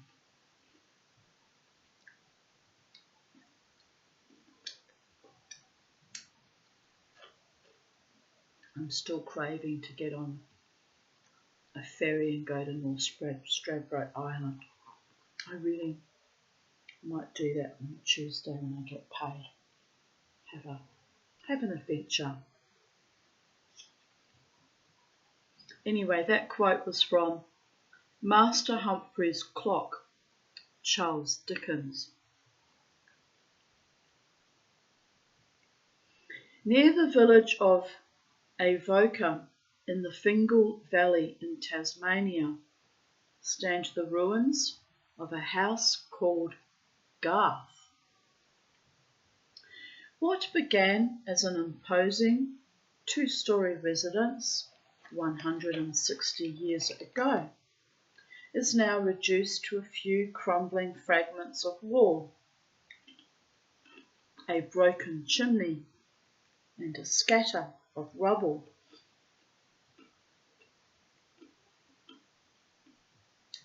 On bright summer days, when the sun warms the smooth blocks of sandstone, there is little evidence to support the building's grim reputation. But when winter shrouds the valley, a gloomier place would be hard to imagine.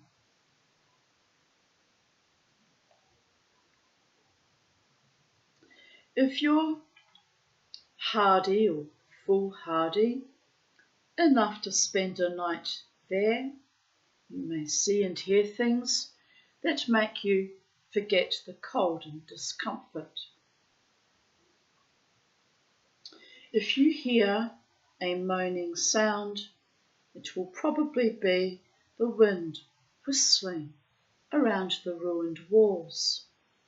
A shriek will almost certainly be the call of a startled owl, and strange shapes on the frosty ground, nothing more than the shadows of clouds scudding across the moon. Or might it be the ghosts of Garth? For the stark old ruin is all that remains of what is still called Tasmania's most haunted house.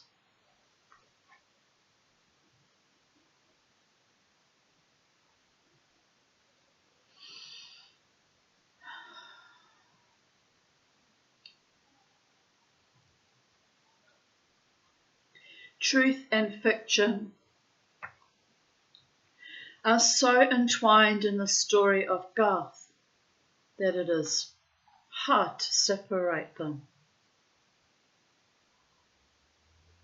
The few historical facts that survive about the property conflict with the popular stories, but are just as tragic and disturbing.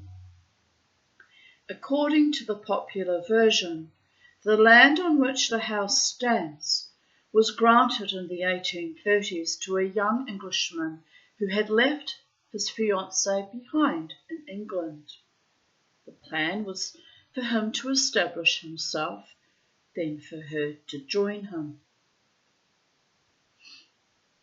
Using convict labour, the young man set about building a house worthy of his future bride, but when the building was only partially completed, he became impatient and took ship for England to fetch her.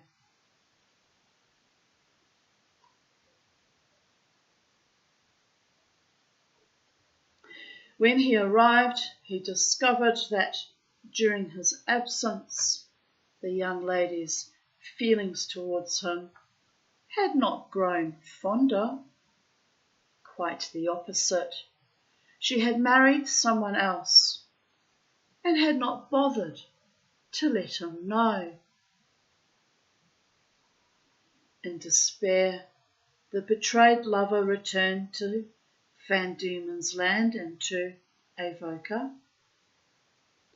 The hopes and dreams that had sustained him through the years of hardship were dashed, and the house he had built with such loving care, now seemed as barren and gloomy as his future. In a fit of anguish, the young man hanged himself in the courtyard of the unfinished house. His ghost, it is said, still wanders the property, bemoaning his fate.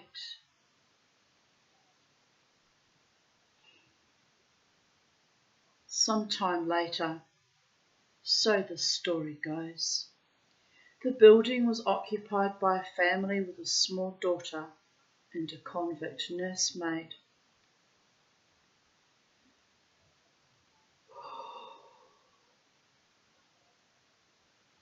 The nursemaid was strict and fond of scolding her charge until one day the child threw herself into a well to escape. It's just dreadful, isn't it? The nursemaid dived in to rescue the little girl, but both drowned. Thereafter, the ghost of the little girl joined the betrayed lover in stalking the blighted rooms of Garth.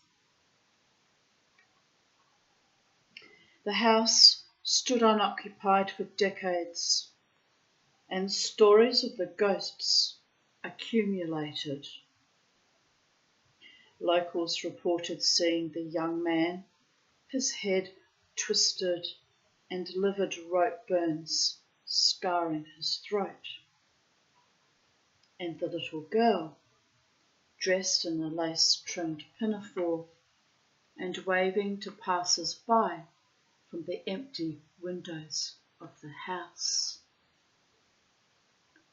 Heart-rending screams were heard echoing through the building, and the hoofbeats of unseen horses rang on the hard ground in front of the house and from within the courtyard.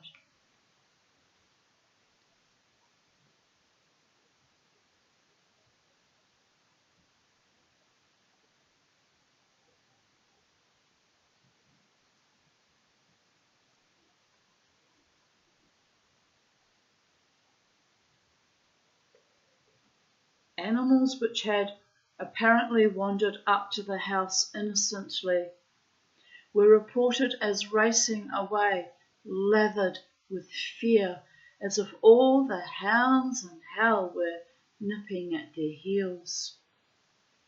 When developed, a photograph taken at Garth by curious visitors with their trusty box brownie showed the shadowy figure of the little girl smiling shyly beside the person who was being photographed.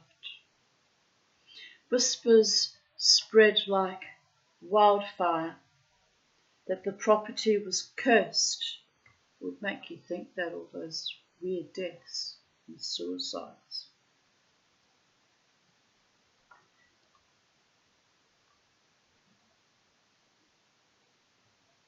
And it was said that anyone who disturbed the stones at Garth would meet a dreadful end.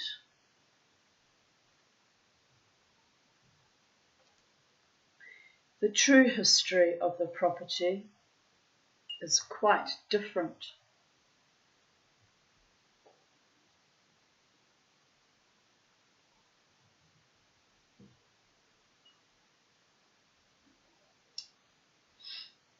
The earliest maps still in existence show the land belonging to a Charles Peters and his wife, Susanna. Devotees of the story of the betrayed lover claim that Peters took over the partially completed house after the young man's suicide, but local historians doubt there was a previous owner.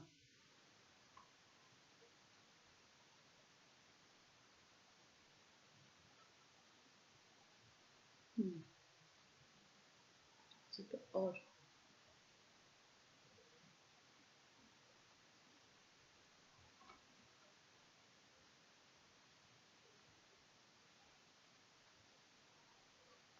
Charles and Susanna Peters named their house Garth after their family home in Scotland, and if they shared it with the ghost of a previous owner, they left no record of it. Tragedy struck the Peters family on Friday, 18th of September 1840, while Charles and Susanna were entertaining a friend in the parlour.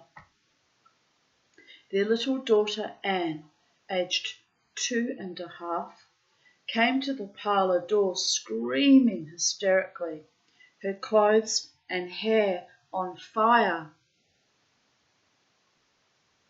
She had apparently been watching the cook making jam in the kitchen and had stood too close to the stove. The child was terribly burned, and although her parents anointed her burns with oil and lime water, and the local doctor did what he could to relieve her suffering, poor little Anne died 2 days later. The details of this tragic event are preserved in the coroner's report, and the evidence of the distraught father and guest dutifully recorded and dated. Anne Peters was buried near the house, and her grave remains visible to this day. The Peters retained ownership of Garth but moved to the nearby town of Fingal after their daughter's death. The house remained empty until 1851, when they leased it to James and Charlotte Grant. But 5 months after the tenants moved in, the house was completely gutted by fire. No one lived at Garth after that, except the spirits. Skeptics in the district will tell you that the stories of ghosts were invented to keep trespassers out of the ruined house. Believers will tell you that the ghosts had exactly that effect, and that they would not spend a night at Garth for $1 million. Perhaps the young man who supposedly hanged himself there never existed, or maybe time simply erased records of him. Perhaps the little girl whose ghost likes to be photographed did not die in the well, although the remains of a well are still there. Could it be the ghost of little Anne Peters? Only the old house knows the truth, and it keeps its secrets to itself. The distinction of bearing the title South Australia's most haunted house goes to a building that is also no longer there. Unlike Garth, there are not even a few stones left to help us remember a house known in its day as Graham's Castle. A wealthy Englishman named John Richmond arrived in Adelaide in 1838 with his wife, 4 children, 14 servants, and the servants' families.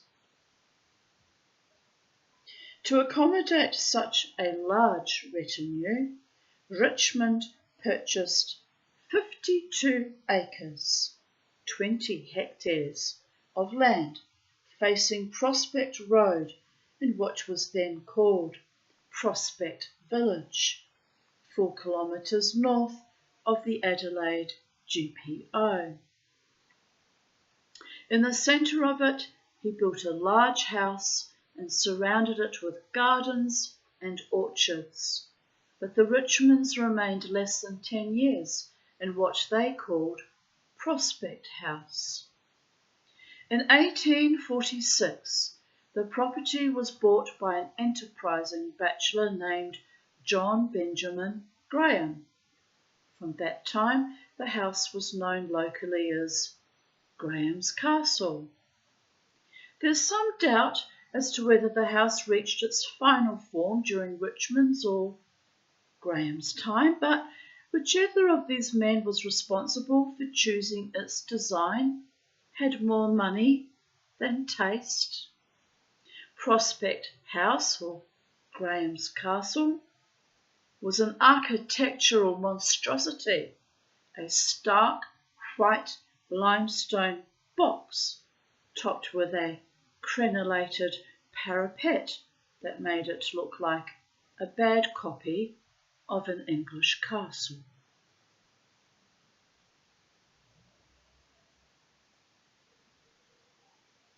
A massive front door with 2 cast iron lions' head knockers. Why 2? Why not? And a high stone wall topped with broken glass encircling the property made it about as warm and inviting as a mausoleum. The broken glass around the wall was a bit weird. Yeah, that's a bit odd. But anyway. Graham came to Adelaide as an undistinguished migrant, took a job as a shop assistant in an ironmonger's, soon owned the business, then mortgaged it to buy shares in the new Burra copper mine. Within a few years he was a millionaire. During his time at Prospect House, Graham was not exactly a recluse, but his stern character and Spartan lifestyle suited the house. He visited Europe in 1848, where he acquired a genuine castle near Heidelberg in Germany, and a severe English wife.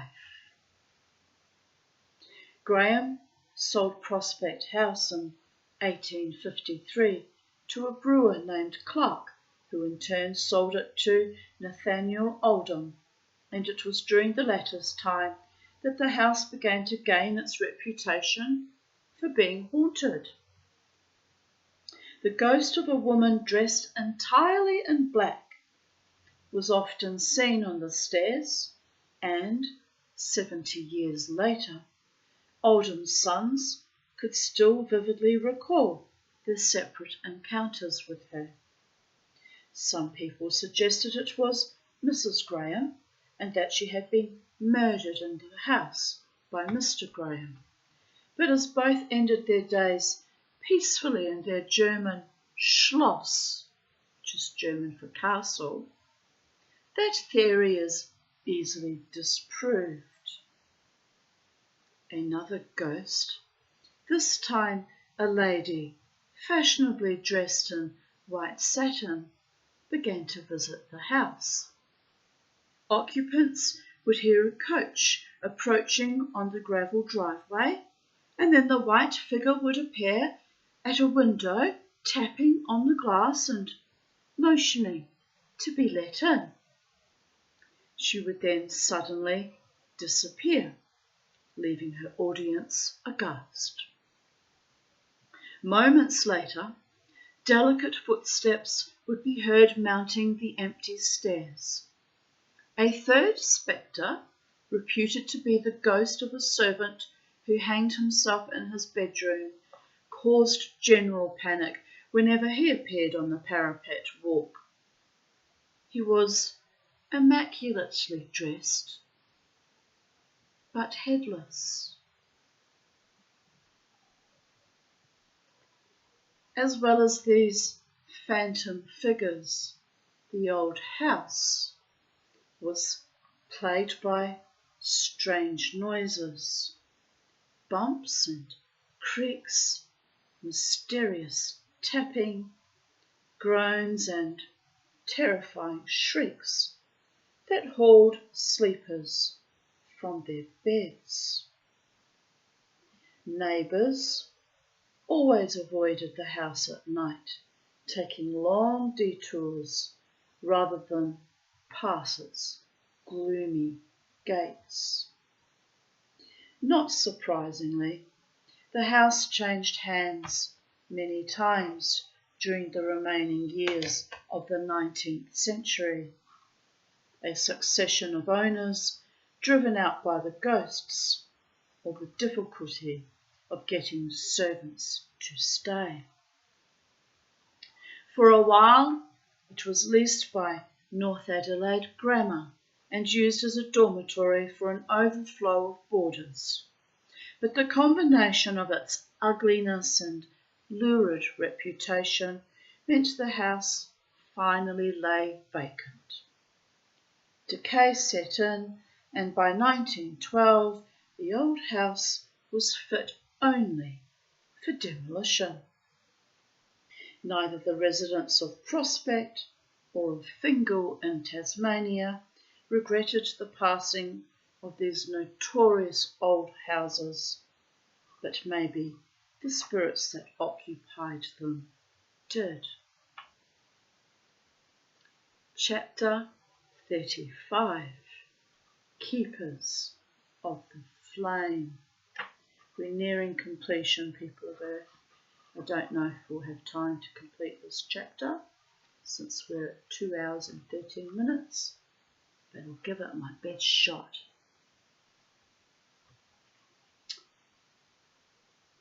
Down in the south, by the waste without sail on it, far from the zone of the blossom and tree, lieth with winter and whirlwind and wail on it, ghost of a land by the ghost of a sea. Beyond Kerguelen, Henry Kendall, Australian poet, 1839 to 1882. That had a lovely lyrical melody to it. I liked that one. Can you tell? There's a quality of mystery and romance about lighthouses that no other buildings possess. It may be their graceful shape their picturesque locations, or the comforting beams of light they project out over treacherous waters at night. Whatever their charm to observers, and in particular to seafarers, one suspects it is soon lost on those charged with maintaining them and on their families, condemned to lonely lives in remote, windswept and wave-washed locations.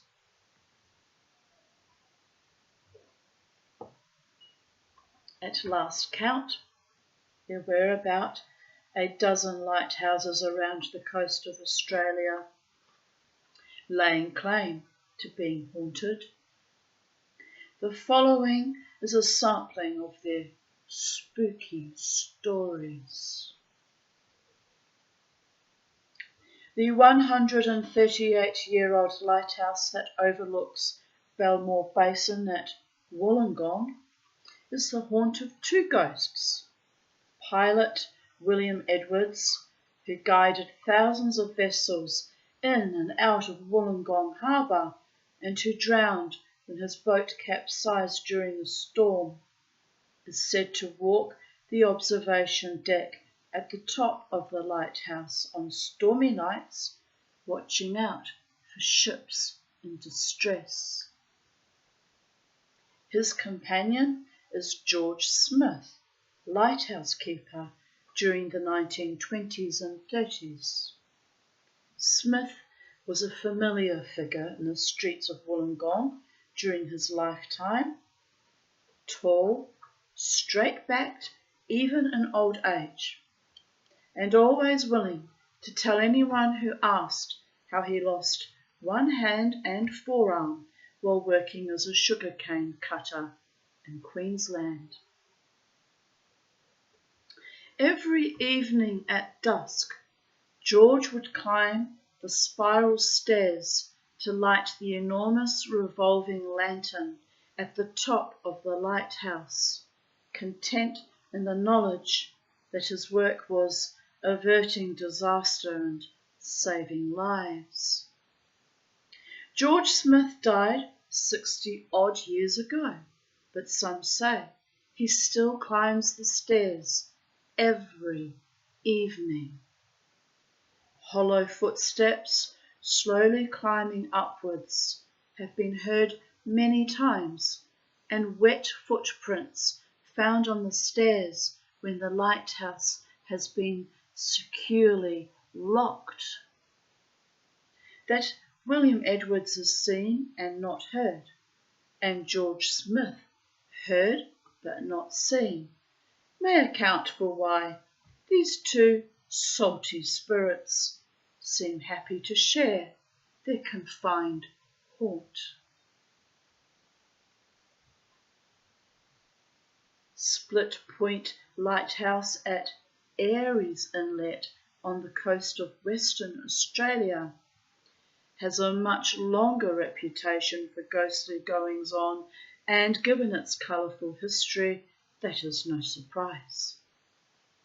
The first lighthouse keeper, another George but this time with a less common surname, Barden, came from the Channel Islands and broke both his legs when he fell from the crow's nest of the ship that brought him to Australia. Just what passenger Barden was doing aloft on the long journey is not recorded. Perhaps he was trying to get used to heights in preparation for the job that awaited him on his arrival. While recovering in Williamstown Hospital, rats ate away most of both Barden's heels, so it was a wonder that he ever managed to report for duty. How utterly revolting. How utterly revolting. The poor man. That wasp is now alighted on my glass of water and wanting a drink.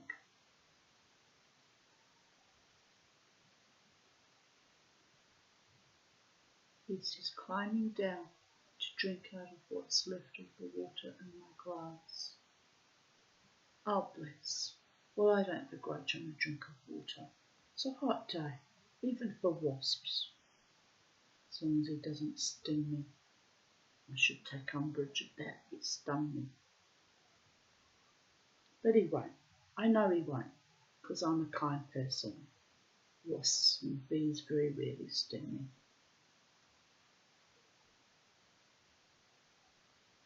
The last time I got stung, this is a funny story, was when I was living at 38 Wardour Street, which I'm told is no longer there now and has units built on it.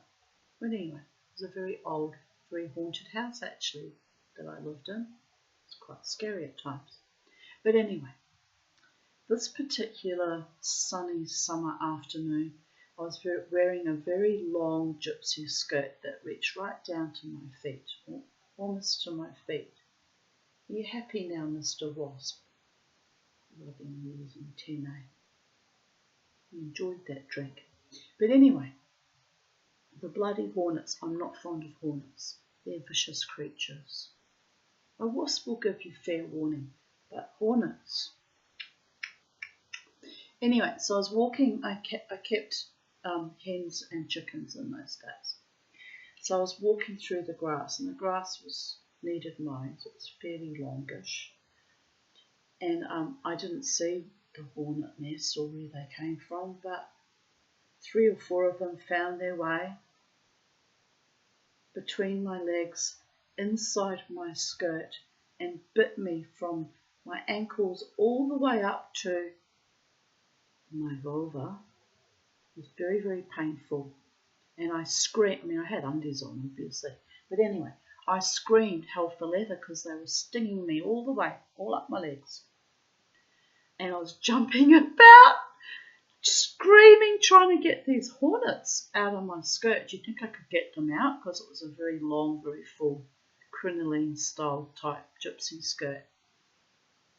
I had to, and there was no privacy. There were all houses and a little creek beside that house and houses all alongside. Everyone could have seen me, but I didn't care. I was in pain and being stung. So I took the skirt off in the backyard, in the back, the back lawn, and ran to the house to escape the hornets. I mean, I guess it was fortunate I had undies on them. I always wear my undies, people of Earth. Unless I'm in hospital and have them surgically removed for whatever reason. I've got me undies on. But anyway, thank God that I wasn't, free-balling that day, because I had to take everything off and run to the house. And even my kids ran out. What's going on, Mum? I got hornets inside my skirt. They didn't believe me till they saw all the welts from all the stings. Anyway, let us continue. Time is of the essence.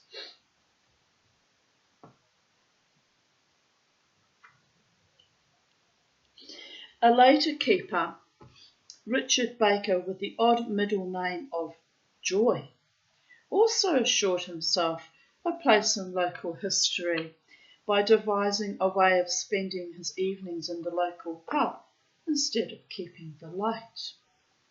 Baker scratched a hole in the black paint at the back of the lamp glass in line with the Aries Inlet pub, so that each time the light rotated, it winked in that direction. Baker could thus relax with his mates over a few ales and check the light was still burning and revolving. The ghost of Split Point Lighthouse is not, however, either of these colourful characters, but the unmarried daughter of one of them, or of another lighthouse keeper. Local legend has it that the young woman went out fishing in a small boat with her dad one day, and chose that time to tell him that she was pregnant. The father got agitated, the boat rocked, and the daughter fell into the ocean and drowned. Her fetching ghost, it is claimed, rises out of the surf below the lighthouse and calls to young men on the shore to join her in the water, and that until one gullible guy obliges, her restless spirit will find no rest. Well, that's how the story goes, and the fact that there are no records of the death by drowning of a lighthouse keeper's daughter has not stopped it flourishing, or several young men swearing that they almost succumbed to the ghost's sexy, watery allure. I'm more inclined to think that's a siren or a mermaid there. Well, I live in Titania's realm in honour of the fairy folk, so naturally I believe in sirens and mermaids. They're all part of the mythology, are they not? Work with me, babies. Of all the haunted lighthouse stories, 2 from Queensland take the prizes for atmosphere and all-round spookiness. The first concerns the light that once stood on Pine Islet, and if you've never heard of this place, you can be forgiven. Pine Islet is a single steep granite rock just 800 metres in length, part of the remote Percy Islands group, southeast of Mackay. Another place I've never feckin' been to. I've got to start getting out of Brisbane, people. I'm trapped in hell, not of my own making, but I'm trapped here, and it's not good. I don't want to end up a zombie ghost queen trapped in a hellscape. I've got places to go, and people I might want to be with, and things to do, see and hear and write about. Getting quite annoyed about it all, actually. Next week, fuck it, North Stradbroke Island. I can get there. Don't know how much it's going to cost me, but I can get there. In 1927, Pine Islet was the scene of a gruesome ceremony. The authorities decided to build a new lighthouse keeper's cottage on the island that year, and the only available flat land was a gravesite. An order was obtained to exhume the body and relocate the grave. Well, that's a bit bloody rude, isn't it? The headstone identified the grave as that of Dorothea Mackay, wife of a lighthouse keeper who had died of cancer in 1895. When the grave was opened, the coffin was found to have rotted away. The workmen collected some loose bones, a set of false teeth, and a wedding ring, and duly reburied them some distance away. Everyone seemed satisfied with the arrangement, except Dorothea. You go, girl. Give 'em hell. When the lighthouse keeper moved into the new cottage built over the old grave, strange things began to happen. Invisible knuckles rapped loudly on the front door, then footsteps and faint muttering sounds, indecipherable, but clearly angry, were heard inside the cottage. In the 1980s, the lighthouse was automated and the last lighthouse keeper departed, but right up until then, the ghosts' visits continued. In July 1985, keeper Daryl Roche was reported as saying, "The last time she came was about 18 months ago. There was a knock on the door, then footsteps through the cottage into the lounge room. There she stopped, above her original grave. And we've heard nothing. And we've never heard anything from her since." She made a last pointed hurrah, babies. Perhaps Dorothea Mackay was satisfied when she heard that she was going to be left in peace. Maybe she found her way back to her original resting place that night in 1985. Daryl Roche and many others hope so. She is unlikely to be disturbed again, for when the lighthouse became redundant a few years back, it was dismantled, shipped to the mainland, and reconstructed beside Mackay Harbour as a tourist attraction.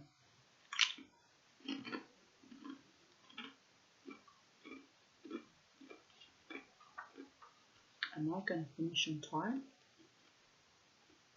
Maybe, maybe not. 400. I just heard some wag yell out, "If you stop eating and interrupting yourself, Tanya Aarons." You're completely right, wag. 400 kilometres south of Pine Islet lies Lady Elliot Island, as well as a lighthouse. By the way, I don't get paid for this shit, so if I want to frickin' eat and interrupt my own stories, it's my channel and I'm an autocrat. You have the power of the off switch anytime you like. Bye-bye, babies. Not really. I'd be devastated if you all stopped supporting me. What else have I got going on in life? It's a bit pathetic when you think about it. I might end up a ghost and haunt somebody just for something to do too. I'm grave danger of that actually happening, so shh. 400 kilometres south of Pine Islet lies, stop laughing people up the back, lies Lady Elliot Island. You won't be in this house for much longer, they say. Whatever, I like this house, it's my home, leave me alone. Stop projecting, leading me into temptation, creating fantasies that aren't based on actual reality. Got to live in the real world, even in Titania's realm. Do I want to drink a drink that I know a wasp drank out of? I guess he didn't drink much.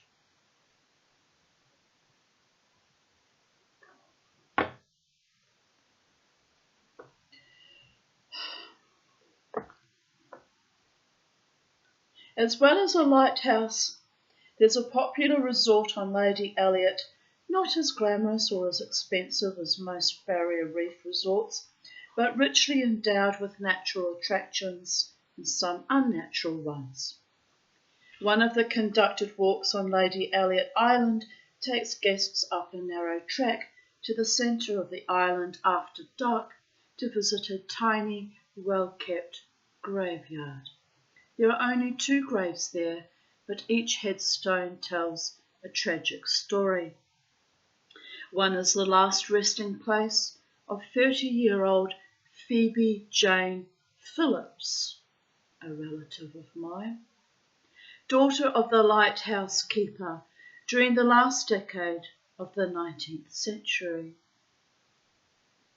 Phoebe lived a sheltered life on the island, with only her parents for company, before dying of pneumonia in 1896.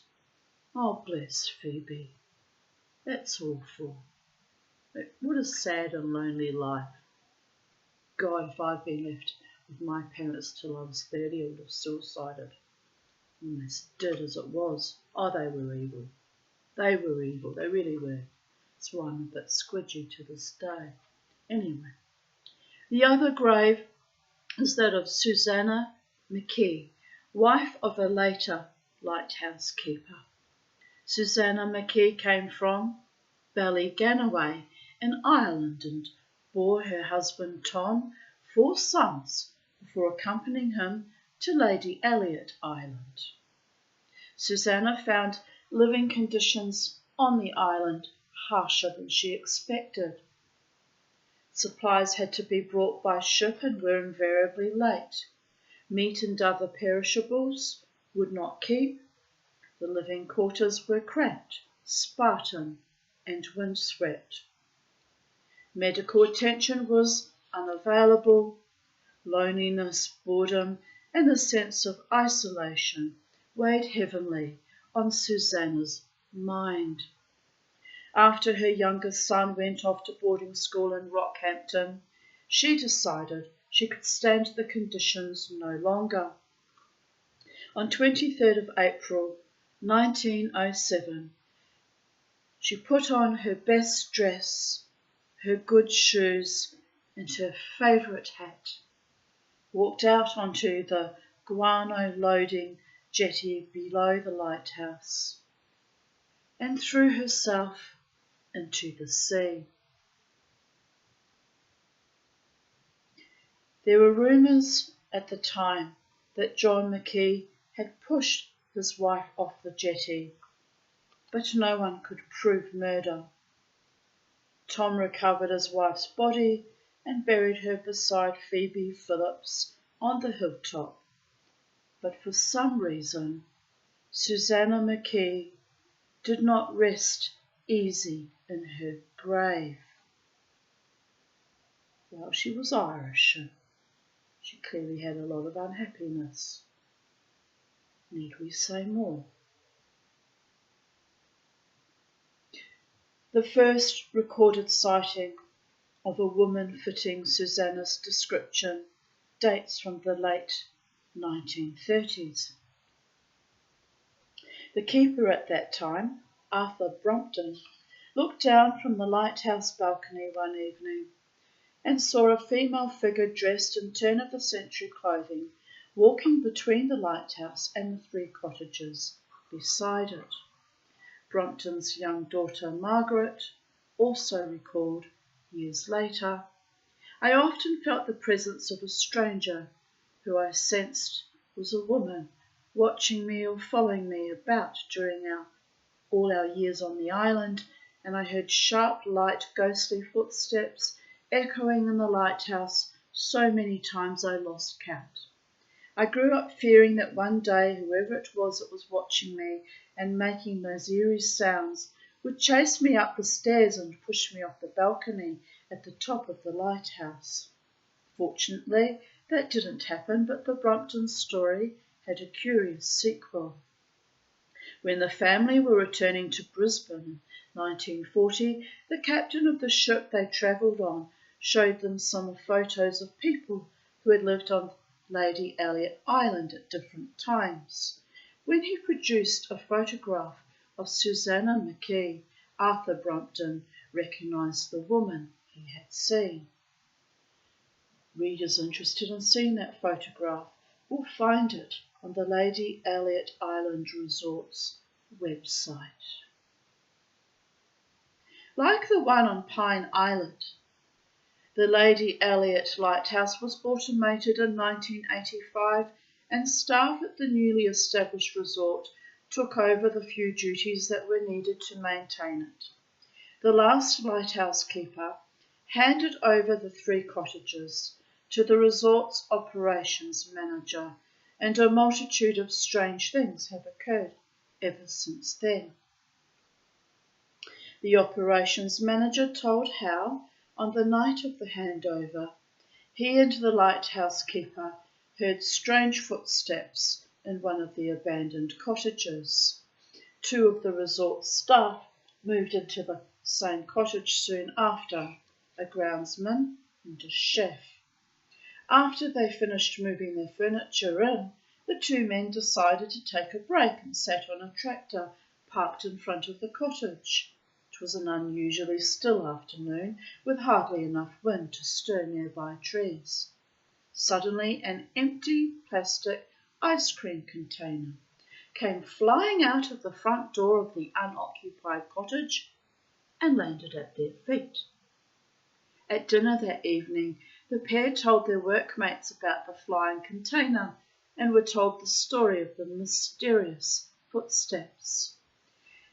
The groundsman laughed and said he didn't believe in ghosts.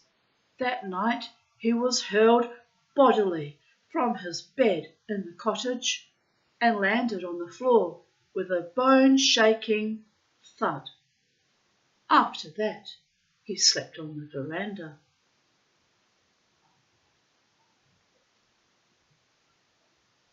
Who is that?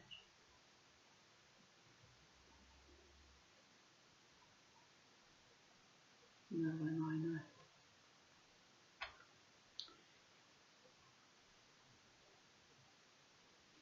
A few nights later, he woke around 1 a.m. and, to his horror, could clearly see the transparent figure of a woman standing in the cottage doorway. She was staring at me with big, unblinking eyes. Instantly I felt cold all over.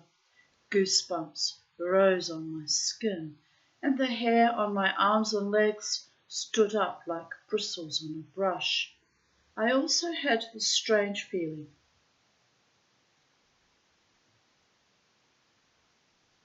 That's odd.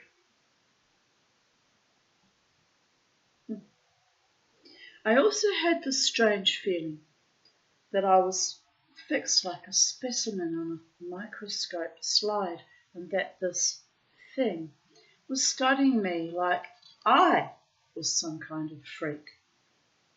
I was so scared I couldn't even cry out. I just lay there until the figure faded and disappeared. The ghost of Susanna McKee has also been seen peering out of the cottage windows and striding across the island's small airstrip, and not always alone. On some occasions, she has been accompanied by a young woman, Phoebe Phillips, and an old man wearing blue overalls. A boy wearing a Stetson hat has also been seen by staff and guests, leaning against an Indian almond tree between two of the cottages. Mysterious bloodstains have appeared from time to time on the fourth step of the staircase inside the lighthouse, and the plaintive voice of a little girl calling for her mother has been heard, all of which suggests that there are dark secrets unrecorded in the island's history. Crank-started generators that supplied all the power to the resort in pre-solar days were housed in a locked room. Once they stopped suddenly, plunging the whole complex into darkness. But before anyone reached the locked room, they started up again. Some old kerosene tins stored in the generator room were heard rattling and crashing about. A team of painters contracted to repaint the old lighthouse cottages found that every time they climbed their scaffolding, it began to shake violently. But when they got down, the shaking stopped. A female guest camping alone one night woke to hear the zippers on her tent opening and closing. She got up and looked around, but there was no one outside. As she returned to her bed, she realised to her alarm that the zippers were on the inside.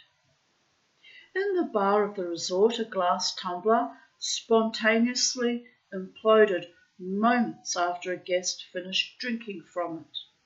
The same guest had laughed as he swallowed the last mouthful of his drink and declared loudly to the assembly in the bar that he didn't believe in ghosts. Ghost stories are a load of bullshit, he said.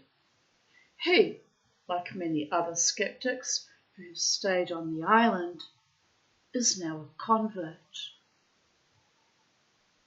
The ghost walks up to the little hilltop cemetery. The ghost walks up to the little hilltop cemetery are very popular with guests. Perhaps after a day spent diving and snorkeling in the emerald waters, paddling across the colourful reef flats that fringe the island, or simply basking in the sun on the glorious golden beach, a ghost story, or for the lucky one, an actual encounter, is the ideal way to round off a perfect day. And I have 1, 2, About 6 pages left to read of chapter 36, but only 15 minutes on the video. Will we make it? Let's go for gold and see if I can cram it into this video. Chapter 36. The Mysteries of Monte Cristo. Thus she spake, and I longed to embrace my mother's dead ghost. Thrice I tried to clasp her image, and thrice it slipped through my hands, like a shadow, like a dream. The Iliad, Homer, Greek poet, 8th century BC. When rich pastoralist and land speculator Christopher Crawley built a stately mansion near the town of Junee, New South Wales in 1884, he called it Monte Cristo, Mount of Christ. But if he hoped the name would protect his home, he was mistaken. Dark forces have been at work at Monte Cristo for over a century. The building's history is marred by strange events that have left a legacy of supernatural activity, probably unparalleled in any house standing in Australia today. Christopher Crawley died at Monte Cristo in 1910 after a carbuncle on his neck caused by the high starch collars he wore became infected. Oh, that would have been excruciating. Oh, dear goodness. His widow, Elizabeth, lived on in the great house for another 23 years, leaving it on only 2 occasions. After her death, family and servants remained for a few years, then the house was left unoccupied for a long period.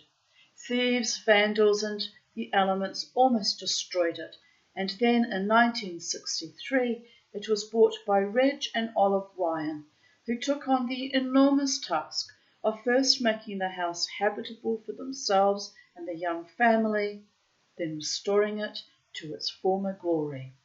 Reg Ryan says, "The day I first saw Monte Cristo, I knew without a doubt I would one day live there. I truly believed something supernatural led me to the homestead, and that I was somehow meant to be the guardian, keeper and protector of this piece of Australian history that was so nearly lost." If Reg Ryan was led by a supernatural force to Monte Cristo, he and his family were unprepared for the barrage of other supernatural events that occurred, and still occur almost daily, in and around this deceptively peaceful-looking old building. Just 3 days after they moved in, the Ryans had their first strange experience. Electricity had not been connected, there was one kerosene lamp unlit in the house, and not a single pane of glass in any window, yet, as they drove back from a brief shopping trip to Junee that evening, they found bright light streaming from every window in the building. Just as mysteriously, the lights disappeared as they drove through the gateway. Many times since, after the Ryans have spent an evening in only 1 or 2 lighted rooms at the back of the house, residents of the town have asked them the next morning why their house was ablaze with light the previous night. As the years passed and the Ryans' hard work slowly brought the old house back to life, they endured experiences that would have frightened off less dedicated people. Their attempts to keep pets at Monte Cristo always ended in tragedy. Fuck you, sacred space. It's killed off all my pets now.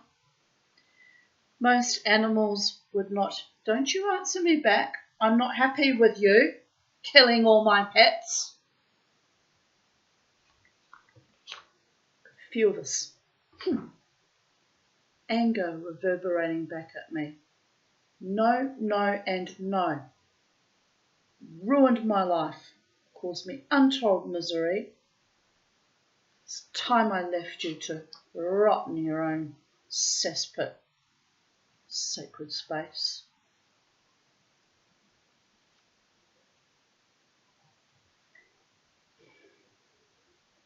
As the years passed and the Orion's hard work slowly brought the old house back to life. Oh, yes, I read that, sorry. I got upset about the lost pets. Right. Running out of time. 10 minutes. Most animals would not enter the house, and those that did went crazy with fear. At least I didn't have that problem. It's a long history now. 22 years, I've lost a lot of pets here. Others died mysteriously, including a kitten found in the kitchen disemboweled with its eyes gouged out. That's awful. Chickens were found with their necks wrung, and a pair of caged finches, healthy and chirpy 1 minute, were dead the next. Okay, I apologise, Sacred Space, you haven't been that rotten and evil, thankfully. That would have really, I would not have tolerated that. The Ryans soon realised that they shared their home with a whole company of spirits, not all of whom were benign. Perhaps the love and care they lavish on the old house protects them. I have never felt threatened or frightened, says Reg, but relatives, boarders, tradespeople and visitors have, many vowing never to return. Mediums who visit the house pick up echoes of tragedy and sorrow and sense the evil that pervades its beautifully furnished rooms and carefully restored outbuildings. When you step through the front doorway at Monte Cristo, you enter a hallway that runs the length of the house with a staircase leading to the upper floor. Small children often feel distressed for no apparent reason when they approach the stairs, and one of the 3 mediums employed by the ABC during the making of a documentary about Monte Cristo announced that she had a strong feeling that some tragedy had occurred there. Records show that a little girl was dropped by her nanny and fell to her death in the stairwell. The nanny claimed some unseen force had pushed the child from her arms. The first door on the left of the hallway is the sitting room, charmingly furnished with period furniture and a piano. The Crawley family also kept a piano in this room. The sound of a piano being played has been heard coming from the sitting room at night when the room is in darkness and apparently empty. Then there's the drawing room where a Catholic priest once entered, stopped in his tracks, crossed himself vigorously and backed hastily out.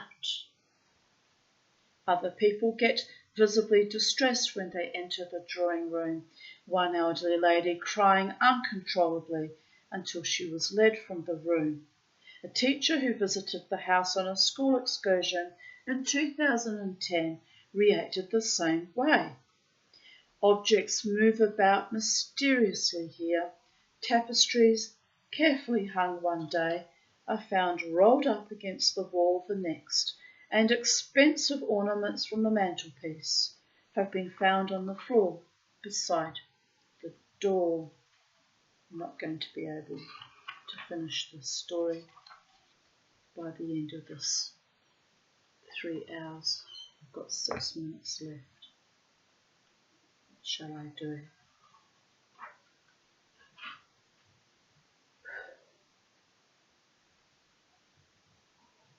I'll end it here and I'll come back to finish the story. What shall I do? What shall I do?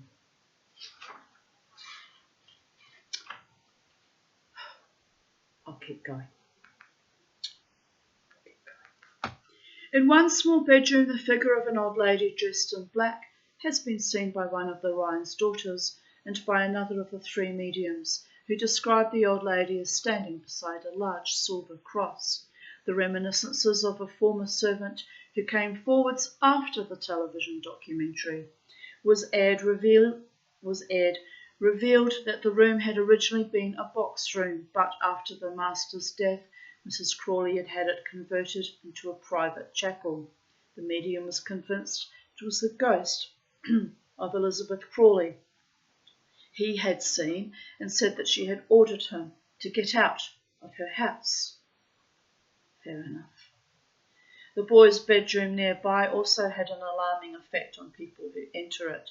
Children put to bed there have difficulty settling, and a boarder who slept in the room was found by Reg in the middle of the night, standing on his bed, shaking with terror, and crying out there was someone or something in his room with him. What frightened the boarder may have been the ghost of a young man in working clothes, whose face appears at windows from time to time, and whom one of the Ryans' daughters found standing over the bed in the boys' room one night, staring down at her small brother, who was sleeping peacefully. The figure of a woman dressed in white has appeared to at least 2 people in another bedroom, floating across the room and disappearing through a closed window. On another occasion in the same room, the detached head of a woman appeared above the foot of the bed to the amazement and horror of a guest. The same woman in white, or another with a similar taste in gowns, appeared at the top of the stairs one night, calling out very clearly twice, "Don't worry, it will be all right," to 2 startled house guests. Yet another ghost was seen by a small boy and being stalked by the wasp, who visited the house with his mother and asked, after being taken on a tour of the house, "Who was that old man with the beard and the brown clothes who followed us around?" No one else had seen him. The first floor balcony also has its share of strange happenings. One of the mediums claimed that a girl had died by falling from the balcony, and although efforts to find records of this have so far been unsuccessful, older residents of the district recall the story of a girl being thrown from the spot. The Ryans have heard footsteps on the balcony and connecting doors opening and closing when there has been no one upstairs. Lights have been seen moving mysteriously along the balcony at night, and in September 1995, a local woman driving away from the house reported seeing a transparent figure in an old-fashioned dark-coloured dress walking there. Despite all the supernatural activity inside the house, mediums and sensitive visitors all agree that the feeling of evil that hangs over the whole property is strongest in 2 of the outbuildings, the stables and the dairy, and given the gruesome history of these innocent-looking structures, that is hardly surprising. Many years ago, and long before the Ryans came along, a young man named Morris worked at Monte Cristo and slept in the stables. One day he complained of being too ill to work, but his boss thought he was shirking and rashly put a match to the straw mattress the boy lay on. Morris was genuinely ill and unable to get up. He burned to death. One of the 3 mediums, without any knowledge of this event, came rushing out of the stables, badly shaken and claiming he could smell the stench of a fiery death inside. Beside the door of the dairy is a small, about to be cut off, so bear with me, is a small hole in the brick wall. That hole was made by a chain that held a mentally disabled man named Harold Steele prisoner for 40 years. Steele's mother was housekeeper in Mrs. Crawley's time, and rather than put her son in an institution, she kept him chained up in the dairy. After Mrs. Crawley's death, the housekeeper was allowed to stay on alone in the house, but she died of a heart attack and her absence was not noticed for several days. When the police investigated, they found Mrs. Steele's body and Harold in a wretched state, distressed, hungry and thirsty.